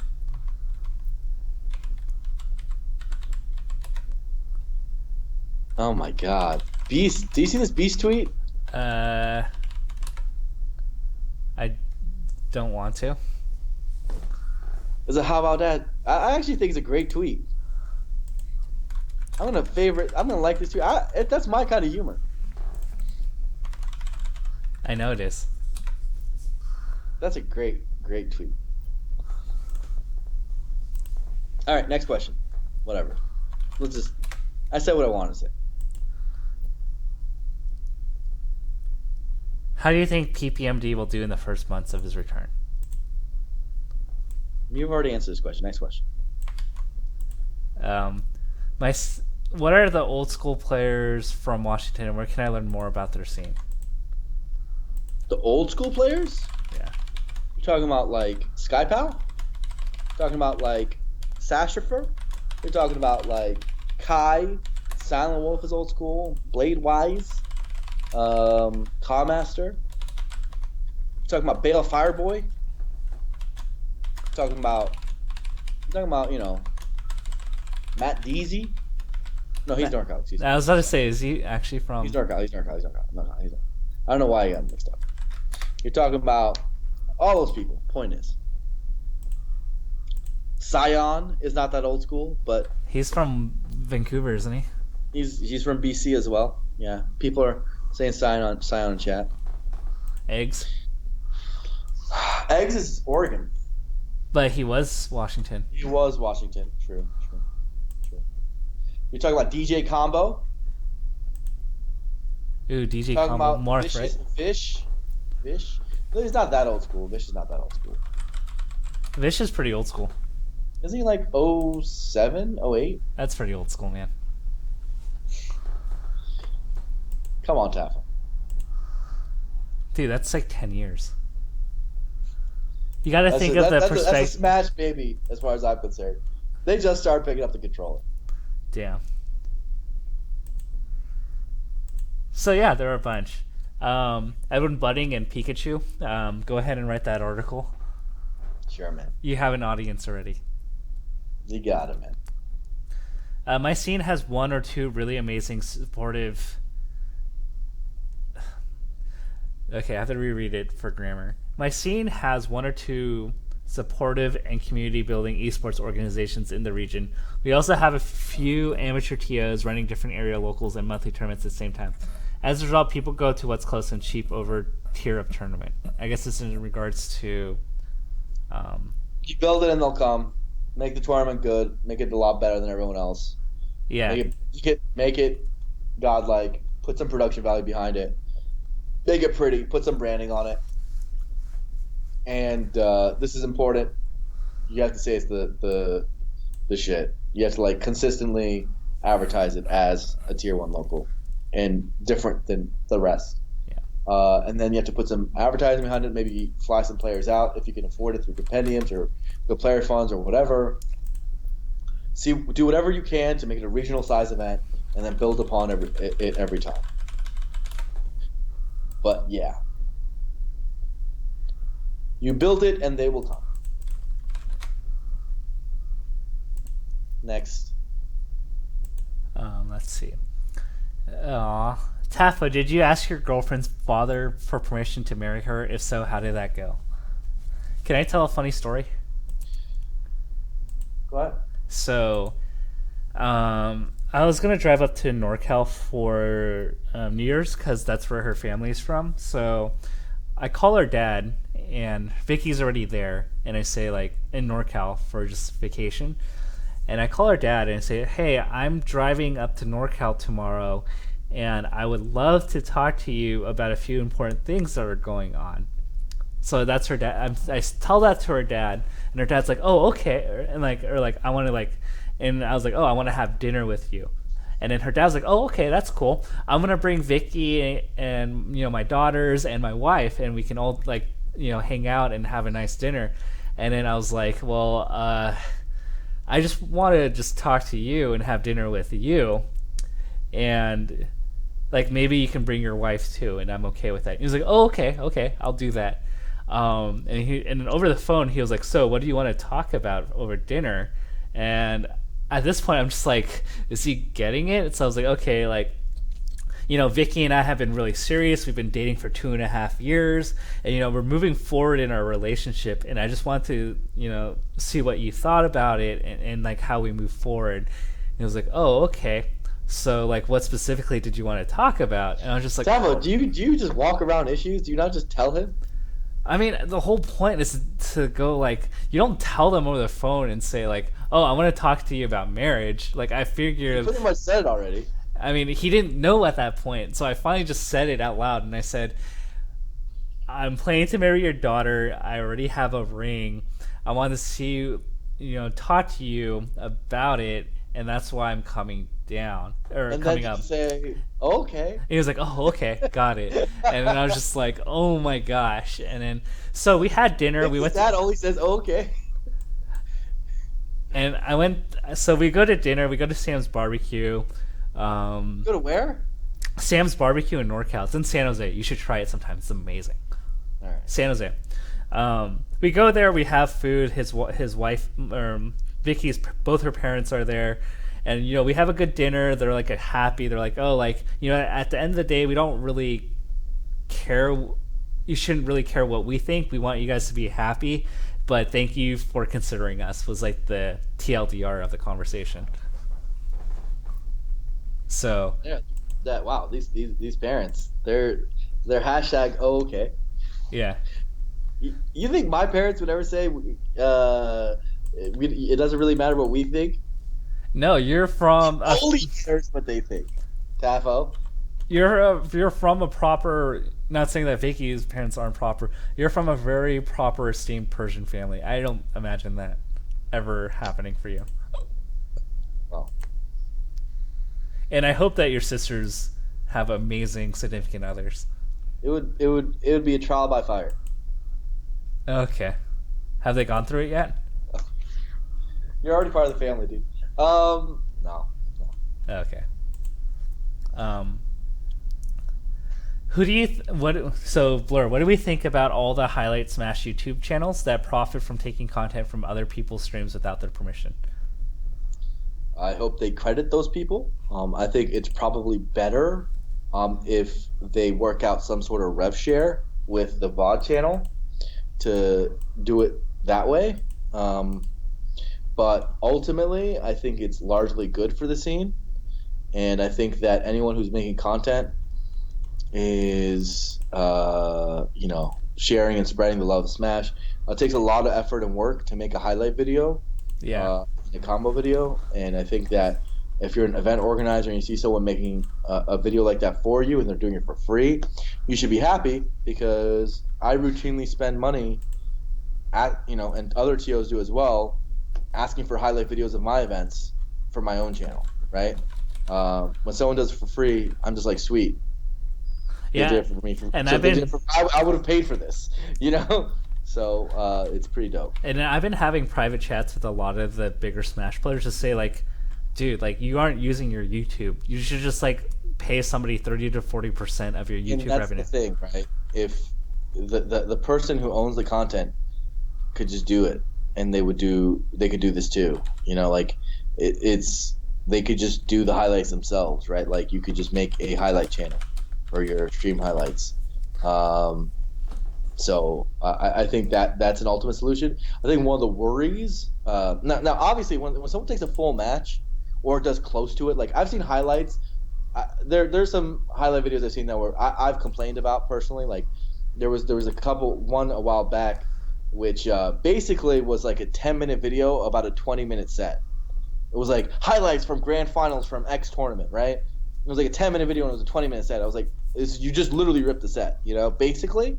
But they cut out all the dead portions, like when commentators are talking between games, or when there isn't a combo. Like that's not cool, right? And like at the very least, out of courtesy, just ask the person, like say like, hey, like I would love to create highlight video. It's good. I think like that for sure. I think like if for the highlight video creators, like it's better if you just get hired by that person, or you guys sort out a rev share, or like you say, hey. For example, let's say the content creator is Mango. I think one of his guys was like, hey, I'd love to edit videos for your channel. Can I do that for you? Or if someone came up to me and said, hey, Blur, I really would like for the Oxy channel or your own streams or Commentator's Curse or any of the other content you make, I would love to make highlights of that and clips of that and videos for that. Can I do that? And can I get a rev share? Can we split revenue or something like that? For it, I would say yes, please, because I'm not going to do it myself, right? And I think that's probably the best way to approach it and the fairest way to approach it. But if you really want to build your own brand, you can. I don't really see much that there is to gain off of it, because like usually like a highlight video brand isn't very valuable. You know what I mean? I'm saying like those channels which are just highlight videos. Like, I don't really see those brands being like, no one's gonna buy a Panga Boys shirt. You know what I'm saying? Like, no offense to them, but like, how can you really monetize that past the ad revenue? And everyone knows YouTube ad revenue is garbage, right? I get a couple hundred a month. Right, so it's nothing. Yeah. And especially for the amount of work you put in. Until you get very, very large, it doesn't substantiate to anything, and for the most part, Smash channels don't get large enough for it to be very relevant. So I think that most of those highlight creators could probably make more money by piggybacking off brands like VG Bootcamp or Oxy or Mango or even Matchup or whatever, and using their following to amplify the viewership of the video, and then taking a rev split. I think most people would do better. Yeah. Let's see.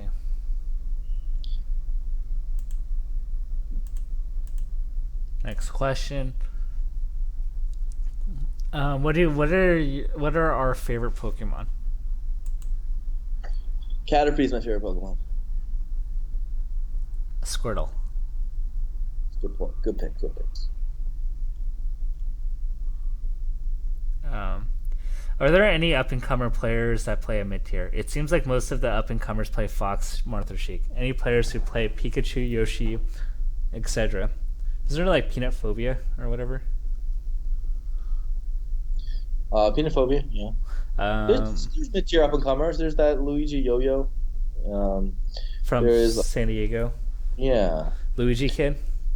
There's a few good Falcons. Yeah. Yeah, they're out there, man. Do you think Plup and Armada will have a close set this year? Why are people mad about Caterpie? Caterpie is a dignified guy who's just trying to make his way through the world and become a beautiful butterfly. But sting like a bee. He doesn't have the best genetics, but he's trying to make it. He's trying to make his way in the dangerous Pokemon world. He's being sent out to battles against monsters. You put a Caterpie against a Gyarados, he's gonna tackle that freaking Gyarados. He'll do it for you if you tell him to tackle. He'll string shot if you tell him to string shot. And if you evolve him, he'll hard it. So Caterpie is a rambunctious guy. He's cute as hell. He's willing to go into battle for you, and he's got dreams. And my man's got dreams.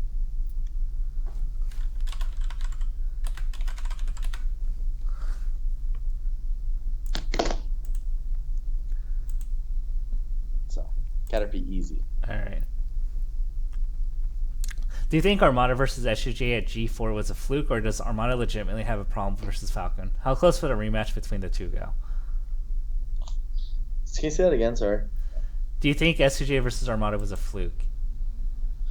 Probably, yeah. I mean, I think the reality here is when you have two people play against each other, there's so much variance, so you can't just say that one player's always going to two-stock or one person's always going to, 3-1 the same guy. So there's variance here. I think SUJ probably played at the upper end of his, variant of his range, and Armada probably played mid to low end of his range. But, yeah, and then they start playing better, and there you have it. Yeah. He's pretty good. Is Mango Sheik for real as a tournament pick? No. You don't think so? Do you think so, Coach Tafikins? Let's see. There's actually not a single matchup that... So, what's the answer? How many 40s did he drink? All right, so no. And no. He's got too many other good characters. Like, the Sheik just can't make the cut. Now, his Sheik is amazing, but you got to understand, his other characters are better. Yeah. Dude, his Sheik is so weird. It doesn't grab. Yeah, but it's really good. It is really good. I got whooped. I don't know what to do against it. There you have it. And you're not even you're a top 100 player. Yeah, but that's it with my Fox, which is probably top 500. You think your Fox is top 500? Give some respect to the community. Next question. Do you believe in Axis? Do you believe in Axis secondaries as a way for him to conquer the gods, like Hungry Box? No, I think he could do it with Pikachu. He's just playing wrong. Yeah. We've talked about this a bunch, but we've talked to Tempo Storm about it, and we implemented shock therapy every time he moves the cursor away from Pikachu. Really? No, I'm kidding, but they should. That'd be funny. His secondaries are really good, but I don't know. You literally just watch the games and you see very clearly it's not Pikachu. He makes some very bad decisions, and he clearly has occasional confidence and mental game issues that he's talked about before that hurt him. and he loses some very, very close matches as a result that he very easily could win. It's just like he doesn't know how to play defensive, man. There's that too. And when he does, he loses out on attrition games, which he should win. So there's a lot going on there, but Pikachu is more than capable. I don't really think that's the problem. Why did HBox do better when he was working and living in Georgia compared to now when he is full time?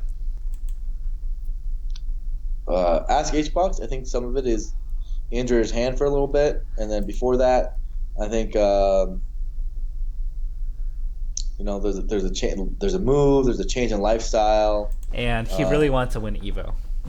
And he really wanted to win Evo. So. And once you win Evo, and that's your only drive, then, or one of your, not your only drive, but one of your biggest ones, and that's off the table, then it's hard to stay motivated. Here's the thing. From my perspective, a lot of the people who have gone full-time with Smash don't end up actually playing more hours of Smash as a result. Like, Hugs went full-time and then just became a memer and a streamer for a full year. And he barely played Smash, and then he played for 5 seconds and became good again. Yeah. So, sometimes you go full-time and you focus on other things. I don't know. Maybe he went full-time and he goes to Chipotle all day. How do I know? Suppose we had to make a Melee Anatomy 2017 rankings. The only condition is that we can't rank them based on anything Melee related. What criteria do you now use to rank players? Wait, say that again? Basically, what criterion would we use to do the next year's rankings if we could not use anything Melee related as a criterion? That doesn't make any sense. I would probably do like how much on a scale of 1 to 10, if I went to dinner with you, how enjoyable would the conversation be? I don't know. I can't think of anything, man. This question doesn't make sense. Let's go. Okay. What do we think about hacks in his B0XX project? Good luck, homie. Hope it's legal. How would Streamed have done these past Can I answer that question seriously? Yeah. I told everyone what was going to happen. We're going to have this rousing discussion. Nothing comes out of it. It's the same thing that has happened in Smash for 15 years. People talk. No one puts anything to paper because, no TO is willing to put their neck on the line to actually make a rule set. We still stick in a world where there's really no rule set at any event we go to. Literally any event. Go to your pages, and most of the time there's not a real rule set on the Smash SG page or anywhere else. And so we're still in a world, months after that discussion, where we gained absolutely nothing. And basically, as a result, regardless of the discussion, because everyone is so disparate and separate, we instead talked a bunch, did nothing, and now you go to a tournament and a TO has to make a spot decision whether it's legal or not, and since you're already in the room, they're going to say, sure, why not? That is exactly what happened, and I knew it happened because that's just how things go in Smash. We don't actually make rule sets. What makes you more upset, losing one of those Mafia losing the most heartbreaking Mafia game, or this? I mean, I kind of knew this was going to happen. So the Mafia game, like Smash is just like that, right? Like, even look, it's 15 years and we're still not unified. My man Alphazella tried to do it in 2007. Tried to unify people, didn't work. Rule sets are, pretty much gentleman agreements. You can probably sit down and tell your opponent any rule in the book, and as long as they agree to it, it'll probably be legal because there's no real rule set posted online anywhere. We have most major tournaments putting their registration up without putting up a rule set, and they're definitely not legally vetted, and they're definitely not legit when they are put it up. So I already gave my opinion. I don't think they should be legal. But there's 1,000 little opinions out there. None of them are ever made clear in rule sets. And in these sort of things, when nothing is made clear, it becomes informally legal. Because when you don't put it in your rule set, when you don't unify as a community around a topic, people will just do it anyway.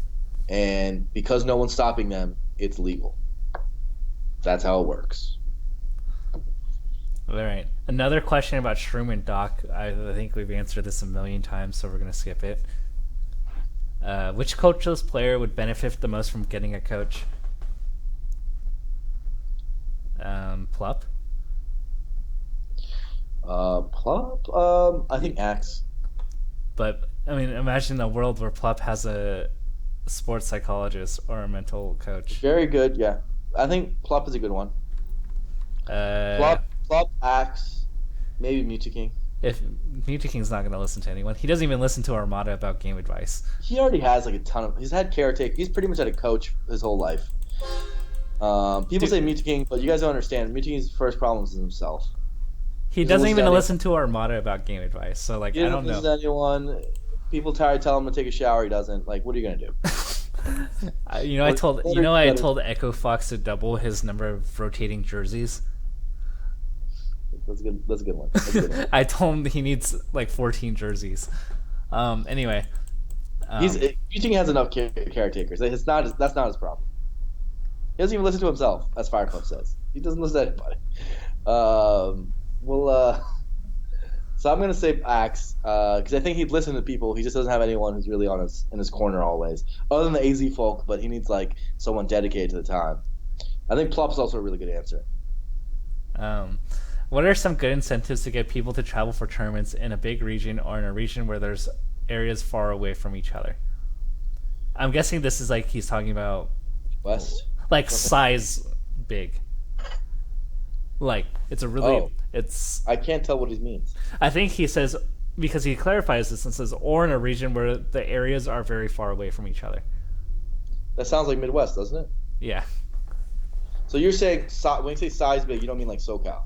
He means like probably driving distance or transportation. Okay. Yeah. You build rivalries. So like one thing Joel Guy did really well in the Midwest was he did a lot of collegiate rivalries.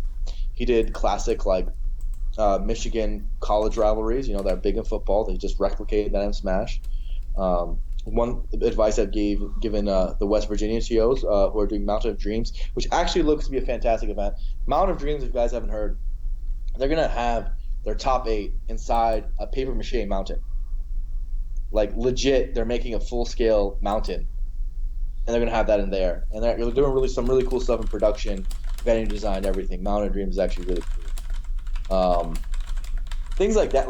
And what they're doing is there's 2 main scenes in West Virginia, and they're doing like a city versus city sort of rivalry discussion, like and promotion, right, to get those people from the other city to come hop on over, and building that sort of culture. You do the same thing state by state, etc. I think a big thing that should be stated is that often the events just aren't good enough. Like, for example, I spent a lot of time trying to get Memphis to be better. Especially since they lost with the Fox. And I think the frustration that I come across is that there's actually a lot of good old school players in the Tennessee area, but they just don't go to the events. And it's mostly if you just look at it on a base level because the events aren't good enough, right? So it should be said that like it feels like a big leap because your events are only like let's say the local are only getting 20 people to then go ahead and say, you know what, I'm going to reserve a venue that fits 80, but you have to understand that there's the 20 people are only the 20 people who want to come to that event, right, or that lesser tier event. There might be 80 people who are willing to go to a much better event, right?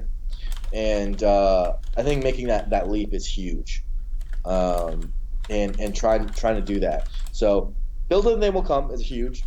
Focus on production, focus on branding, focus on rivalries and storylining, because that's why people come. Tap on next question. Focus. Um, they're like repeats. I'm trying to scroll through. Go ahead. um,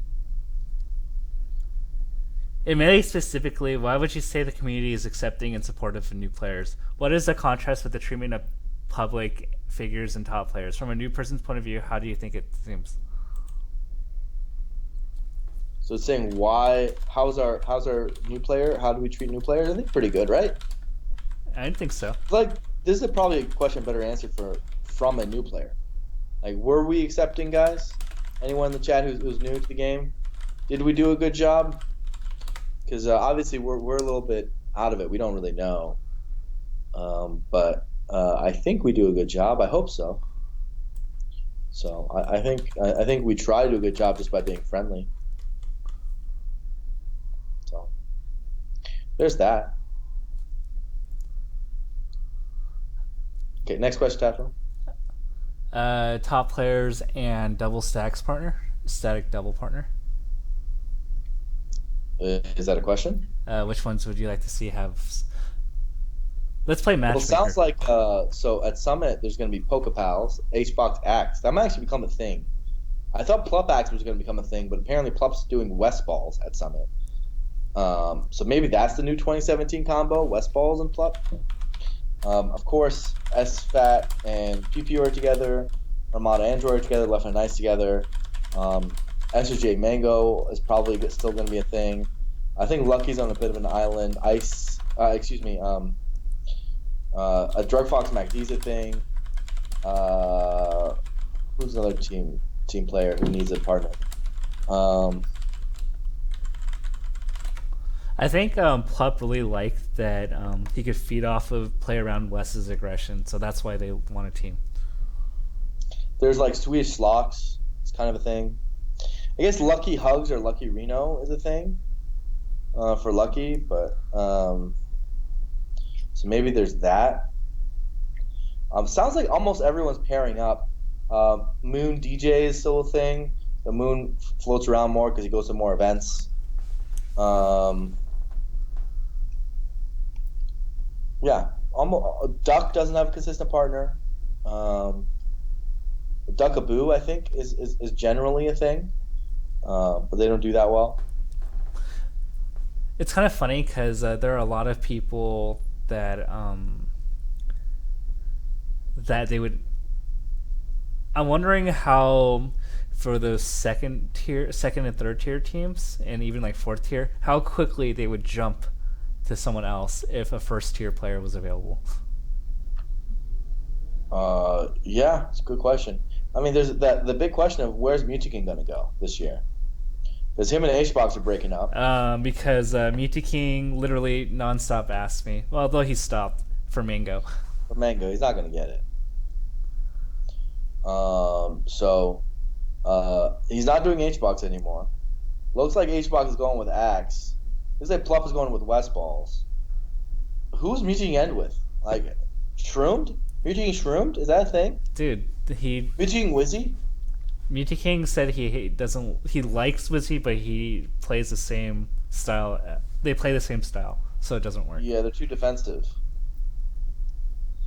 What about Mutaking Shrooms? It's double chic. I've seen it before, and it usually doesn't work out very well. Doesn't make sense. I mean, there's like a couple tournaments where Mutaking would come to like SoCal or NoCal and team with like the local Sheik main, because that's his best option, and it just never works. I want to say Mutaking Plup, but even that seems like a not a great use of Plup's talents. Because Plup would have to go Fox, right? Like, Plup's great advantage is the fact that he can go Fox, Sheik, and Samus. And what's cool about his combination with West Balls is that he actually can do all those things, you know, with Wes. Same with Axe, right? Like, Plup can be any of those three characters with Axe. So I like those combos with him a lot. Obviously, Mutaking's a better player, but I don't know. So I think the biggest question in teams right now is where does Mutaking go? He's a free agent, which is weird to say because he's arguably the best teams player in the world. What I propose is that he teams with Plup at the larger events, and then at the events that like Plup and PP don't go to, because that tends to happen, is you go team with SFAT. That's not a good long-term solution to not have like a guy. Okay, what's the better alternative? I mean, you can't force people against their will to partner with you. Oh, Mutating will try. Yeah, but which top player is going to feed into that? I don't know, man. It's maybe he goes with Shroomed. That's not going to work. I don't think it's gonna work. That team would That's not the work. best player in the market. Like, okay. Okay, assuming he has okay. like, a designated part. Do you think? Okay. Let's think about this. Do you think Shroom would actually want to team with Mewtwo King? Like, imagine like Shroom going like talking to. Who's Shroom gonna team with from now on?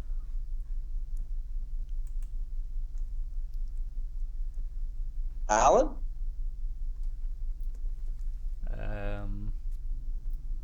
MacD. He's with Drug Fox. Oh. Yeah. I'm sorry, Shroomed. I guess he picks up 30 seconds, sloppy seconds. I feel like maybe he'll get Moon occasionally when DJ's not there, or even when DJ's there. I feel like Moon Shroom could become a thing. Moon Shroom. I think Mewtwo King's best shot is to pry off Plup.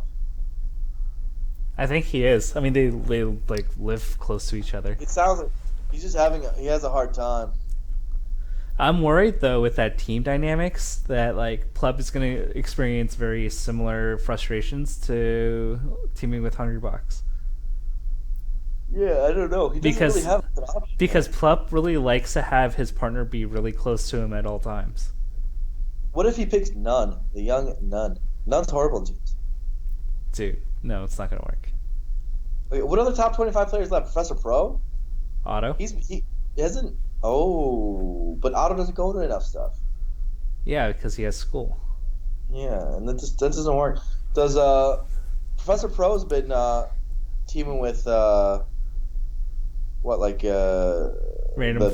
other top foxes? Random other top foxes. He should just. I feel like he should just go with like one of the peaches in the UK and be done with it.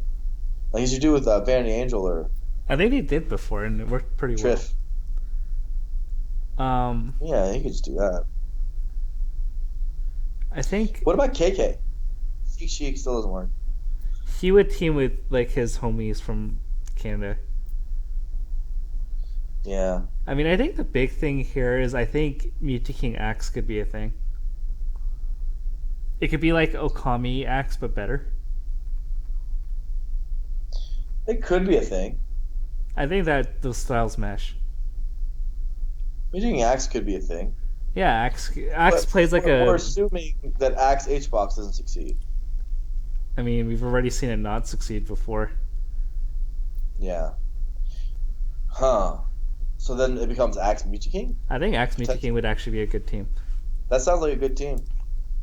That actually sounds like an incredible team. Because back in It sounds like a really good team. In the Kings of Cali days, like Mewtwo King or Okami Axe actually, would beat like Manly Suns and other top Cali teams. Mewtwo King Axe, I think, could actually win events. I think so. I think Mewtwo King Axe could very much win events. I don't think Axe H-Box can win events. They have, haven't they? They won CEO, right, or something? They won some event. Dreamland or something. There's European Eclipse? I think it was like a. Let me. What was it? Or like they did like really well. It was They Axe like, Club. they like did really well at an event. I'm losing it. We're talking about that. What did Mewtwo King and Axe win? Mewtwo King. I'm talking about Axe and Hungrybox. They won DreamHack winner. Axe Hungrybox. They won DreamHack. Yeah. Okay. DreamHack winner 2015. You're right. Yeah. So maybe Axe H-Box is the thing. We'll see. But remember, immediately after that, they lost to Swedish Locks. Yeah. It was like not a year after. It was like a few months. Because they're like, ooh, this could be a permanent team, and then they like screwed. Plup Axe is the one who won Eclipse. Yeah. Axe is in a really interesting spot. I feel like he's going to be the one who determines everything. He's like the fulcrum. Well, because he's one of the only few like aggressive players left. He's one of the few carries left, right? Yeah. Like there's a lot of supports on the market right now, Yeah. and Axe is like one of the best carries, and he's also one of the only players who could legit win a tournament that's like on the block, you know? Like Axe plus Plup or Axe plus HBox or Axe plus Mewtwo King can win events, right? Yeah. Most of those most other players for any of those three players can't. Are we really saying that? Of Mewtwo King's option, Mewtwo King Shroom can't win events. Yeah. Mewtwo King Drug Fox probably can't win events. Maybe. But he's not even available because he has MacD. So Mewtwo King, who? He's left with nobody. So yeah, I think his only option that he has left is Axe. But Axe seems to be with HBox right now, so I don't know. I don't know, man. Anyway, next question. Is there going to be a tournament like Five Gods this year? There is not going to be a South by Southwest Smash event. Okay. Would Mango working out have a significant impact on his play? I think I'm of the fundamental belief that your physical health ties into your mental health. So I think that by improving one, you improve the other. Mm-hmm. Any hopes? Are my hopes of DJ Nintendo making a deep run at a major over? You had hopes?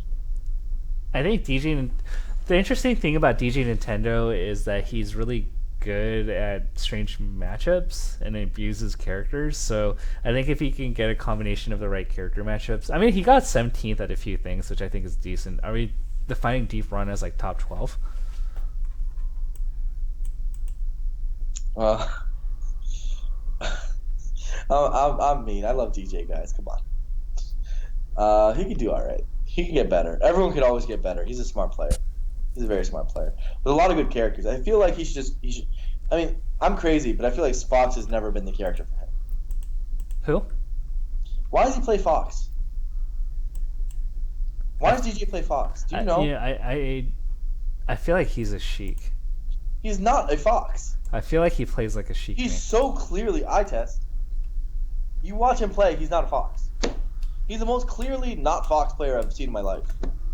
He just plays Fox all the time. Do you play Sheik? Do you think he's a Sheik? As far as I know, his Samus was like as good as his Fox, and he put next and so much less time into it. Yeah. But he sounds like he'd be an incredible Sheik. Incredible Sheik. Right? He's not fast enough to play Fox. I hate to tell him this, but he's not even close to fast enough. I mean, he's a smart player. Not, he not wins. by today's standards. He can scrap certain things, but yeah, I agree with you. For him to kind of keep up, he needs to play faster. Nowadays, you gotta press down buttons, and I don't even just mean fast. I mean like it all comes down to reactions, young man's game. Well, what good is it if you can like wait out something, but they throw out a second attack before you can do anything? He just seems like he would play an exquisitely good Sheik, and this is just us riffing, but I feel like he would be a top player with Sheik. He's so smart. He's such a smart player. He is. You have to understand he's so smart. Why is he playing Fox? Could he be a Dash Dance campy Falcon? Probably better than he could be a Fox. I mean, I think the Dash Dancey style Falcon would actually help be like a really good style for him. If I was his coach, the first thing I would do is tell him to never touch Fox again. Except in certain matchups which he'd win. But come on, man.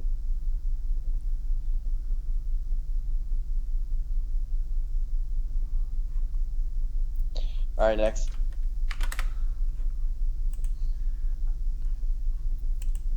We have a couple questions left. What next big esports organization do you think we can? We'll get into Melee. They're already all into Melee. What's left? Let's see. Who else do you want? I mean, they're like those teams that aren't. Phoenix One got into one recently. I don't know, something like Optic. We'll see. I don't know, like a COD team or something, or maybe maybe E-League will pick up Smash. I don't know. Fnatic? You think they can get licensing? No, I'm just kidding. No one can get licensing, dude. Come on. Anyway, yeah. Maybe Optic, I guess. FaZe, people are talking about. Fnatic. SKT out in Asia. Like, those are the ones that we're missing. But Dude, if SKT got... Imagine if like a rich Chinese billionaire got into Smash. That'd be Like sick. he got so into Smash that he decided to run like huge events all the time. Yeah. Hey, man, those would be kind of cool. Let's see. Let's see. Sorry, I'm gonna refresh the page. Will there ever be a tournament where the top players need to qualify to enter and only the best players to make it? What? I don't know either. Will there ever be a tournament where only top players can enter? Where the top players need to qualify to enter and only the best players make it. How do they qualify? I don't know. Like maybe it's like a Capcom Pro Tour kind of thing. Maybe, man. Alrighty. Who will jump 10 spots on the rankings next year? Cyrox.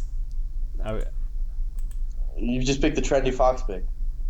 The classic I Smash mean, dude. there's like Cyrox, Smash God. He will. I mean, Cyrox is a good pick because I think it will actually happen. But you know what I'm talking about. Let's see.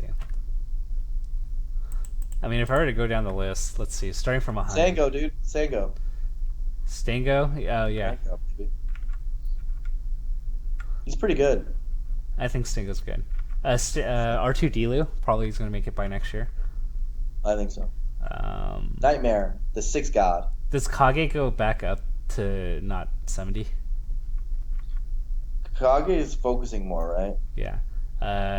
Zaghetto should probably be significantly higher than 61 by next year. He should have been higher this year.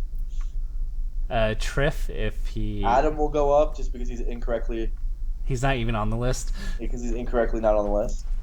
Triff, Triff will go up. he's at 44. Triff will go up. We already said Smash God. Spark. Spark, yeah. I feel like this year will be when he gets on the list. PPMD. Reeve. Bro. My boy Vero, dude.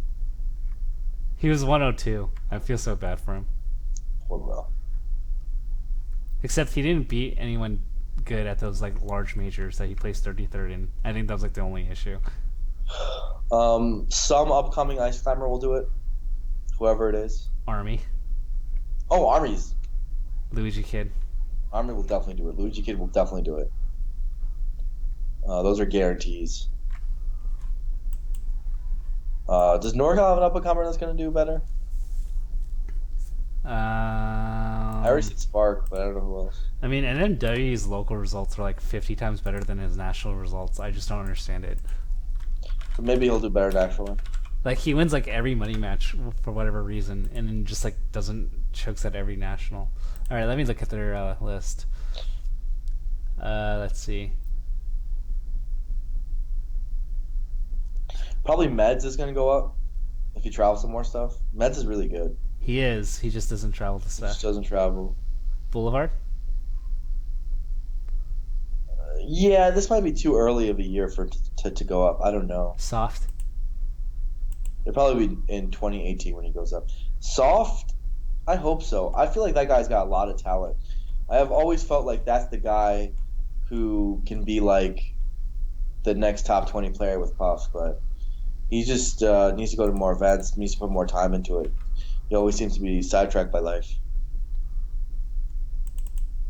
Let's see. I think that's like pretty much it for. I can't think of anyone else. Let's see. Looking at Yeah, those are good enough answers. Let's go next. there's like random foxes though. I feel like RK There's like random people in UK, or Zealous excuse me, 5000. and Europe also. I'll do it. Oh, Uh, Reeve Brief. IBDW. Firepuff mentions that Soft contributes so much to the Puff Facebook group and boards and Discord.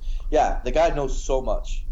He is extremely, extremely smart, intelligent, and knows how to break down the game. He just doesn't. I just don't feel like he puts enough time into implementing it and like the grind of getting better. So he is completely capable of becoming a top 20 player, in my opinion.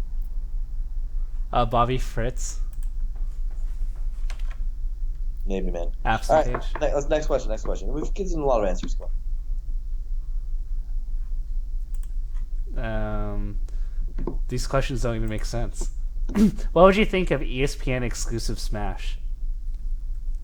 I mean, are they talking about like video, like broadcast? Like on TV? Is that what they're saying? I don't know. What I think about it is a lot of you don't have cable, so you probably won't be able to watch. And we will probably lose a lot of international presence because they don't broadcast internationally everywhere.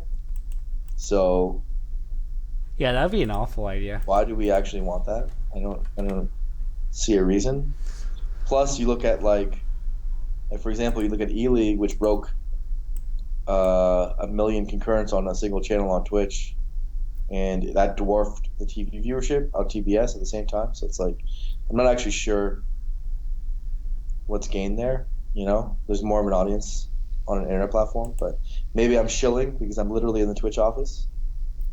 But I do think that the online platforms that are free to watch just fit our millennial audience better. So,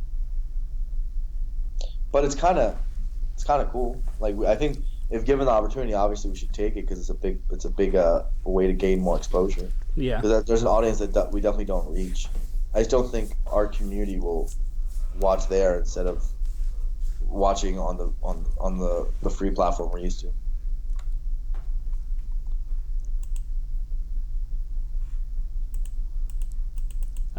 Who's our predictions for tomorrow to get in? And that's the last question. There's Ice Room Chew and KK. I don't think KK can get it in because his gap is too big. So it's basically a 3-man race.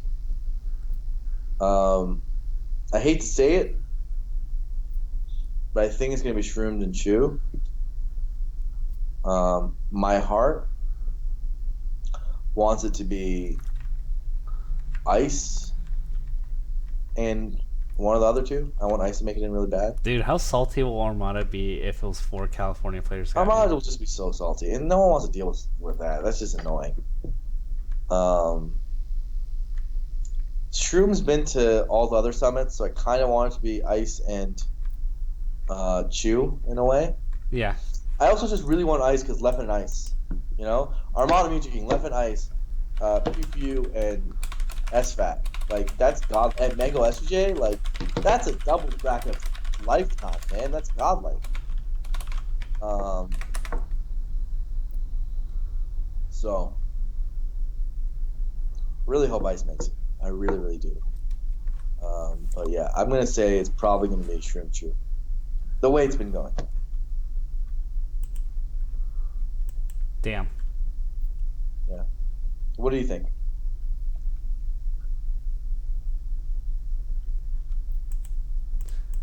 Tafa, what do you think? I'm just trying to like picture like Sherman and Ice for how good a player they are. They don't, relative to like how good they are as players, they don't really advertise themselves very well throughout the year. No, Ice doesn't even stream, and Shroom doesn't really either. Yeah. So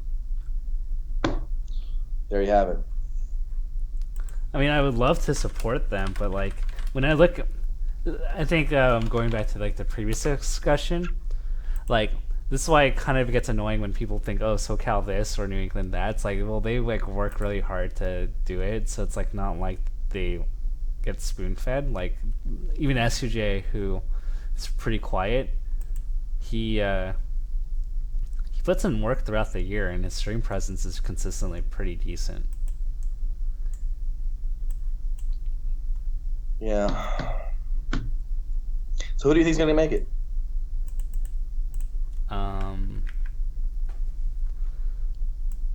I think actually Ice is gonna edge out. So you think Ice and who? Ice and Shu.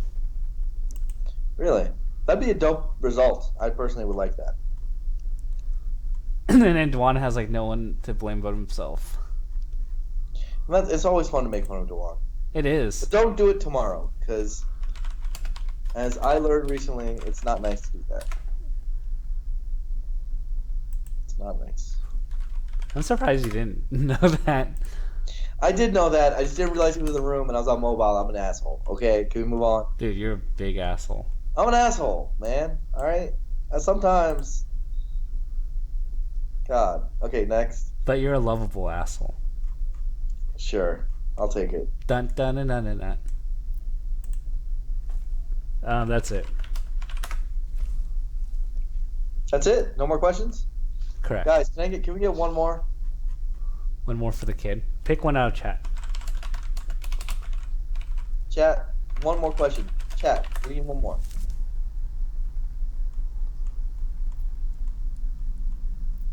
Why is it so hard to find the Power 9 brackets for today? Apparently Cyrox is in there.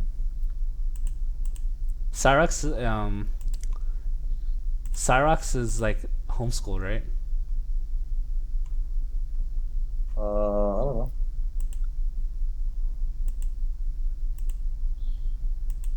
Let's see. One question.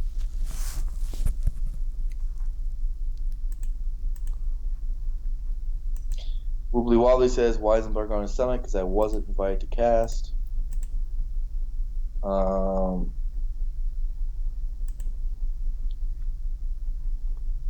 What the hell are the Smash at Power 9 brackets? Oh, thank you.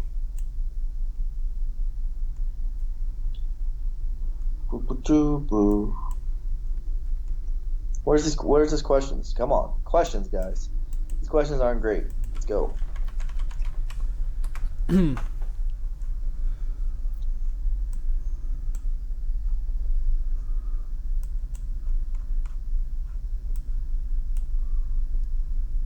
The Magic beats Cyrox. Apparently he went Ices. He did? Damn. Yeah. Oh, he went Captain Falcon.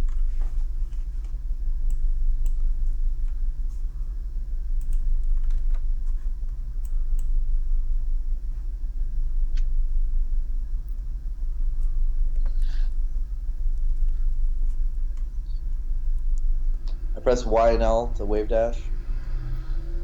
Do you see anything good yet?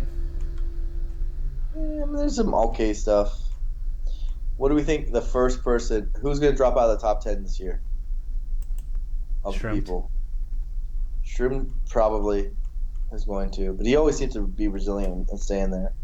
Axe, I think, probably dropping out. Wes, I think, probably dropping out. I think all three of them will, is my prediction. All three of them will? Yeah.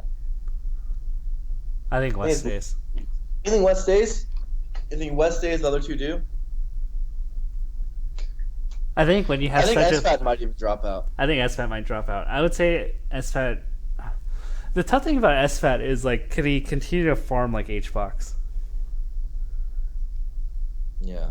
Like, because Wes is just so good against Fox. Like, can you think of another person that could overcome him that is not in the top 10? That's, like, as good as, like, against Fox? He's literally so good against Fox, yeah. That, like... Neil Britt says, what tournament has the best potential to attract the most viewers this year? That's a great question. Probably Evo Saturday, and we're probably going to get like 150K, is my guess. Maybe less. So I don't think I don't think we're breaking any records this year. That's my guess. Still Evo. I would put $1,000 on black if we broke last year's Evo. We will not break last year's Evo. We will probably get 150. That's pretty optimistic already, but I was thinking probably like 125. Huh? I was thinking like 125. 125 is pretty optimistic, honestly. But I think 125 is like a safe bet, ish. And then I think the range is 125 to 170. Is my guess. And yeah, Smash 4 Saturday at Evo 2016 got less than 100K. That's correct. It got like 70 or 80 or something. Smash 4 gets like 150 or 125 this year. On Sunday, I think it gets more than that. I think it gets 160, 170 on Sunday. If it doesn't get 160, I would call that a disappointment, actually. Yep. I think Evo Sunday in general this year will do a lot worse than last year because of no melee, though. So then how are you banking on them getting 160? Actually, I'm kind of curious. Because the other games don't get that much. Yeah, their lead up is pretty poor. It's like Tekken, and Marvel's going to be like the early game, so it's not going to really build up like it should. Yeah, I don't know. The real swan song. I think it's probably going to like 120. 120 is no, I don't. You're telling me you think Melee is going to get like 125 and Smash 4 is going to get 120 even though Smash 4 is on Sunday? You're wrong.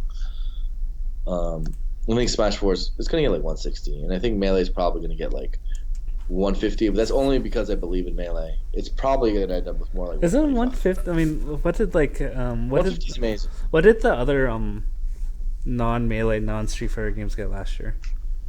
Oh, not even close. So like, what makes us think that like Smash 4 has like that much higher? It's just Sunday. But like compared to other games that were on Sunday. You might be right. I mean, it's hard to say, right? Yeah. Maybe I'm being too optimistic. 150 for Melee sounds really high on Saturday, so it might be 125. I guess Big House has a chance of being the highest this year, considering Genesis was barely over 100, and Evo's probably, if it's 125, then Big House has a legit shot of finally doing it, but it hasn't historically done it. Yeah, Genesis got 118K. So that Genesis number might end up being the record. It's possible that the Evo only gets like 110K because it's on Saturday. Yeah. So 118 might be our peak this year. That makes sense. Alrighty. I think that's probably going to close it for tonight. It's definitely not going to be the most in minutes watched, which is actually the more important metric.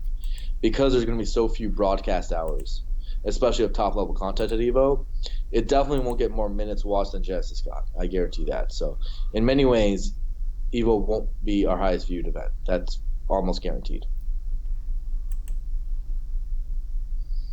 Real Cause says, why not just do an ESSS on EVO Sunday? It's only 4 hours away. We'll probably do something cool on EVO Sunday. We're figuring stuff out. But of course, there's no replacement for having actual top 8 in Melee. Yeah. Alrighty. I think that closes it for tonight. I'm going to stop the local recording.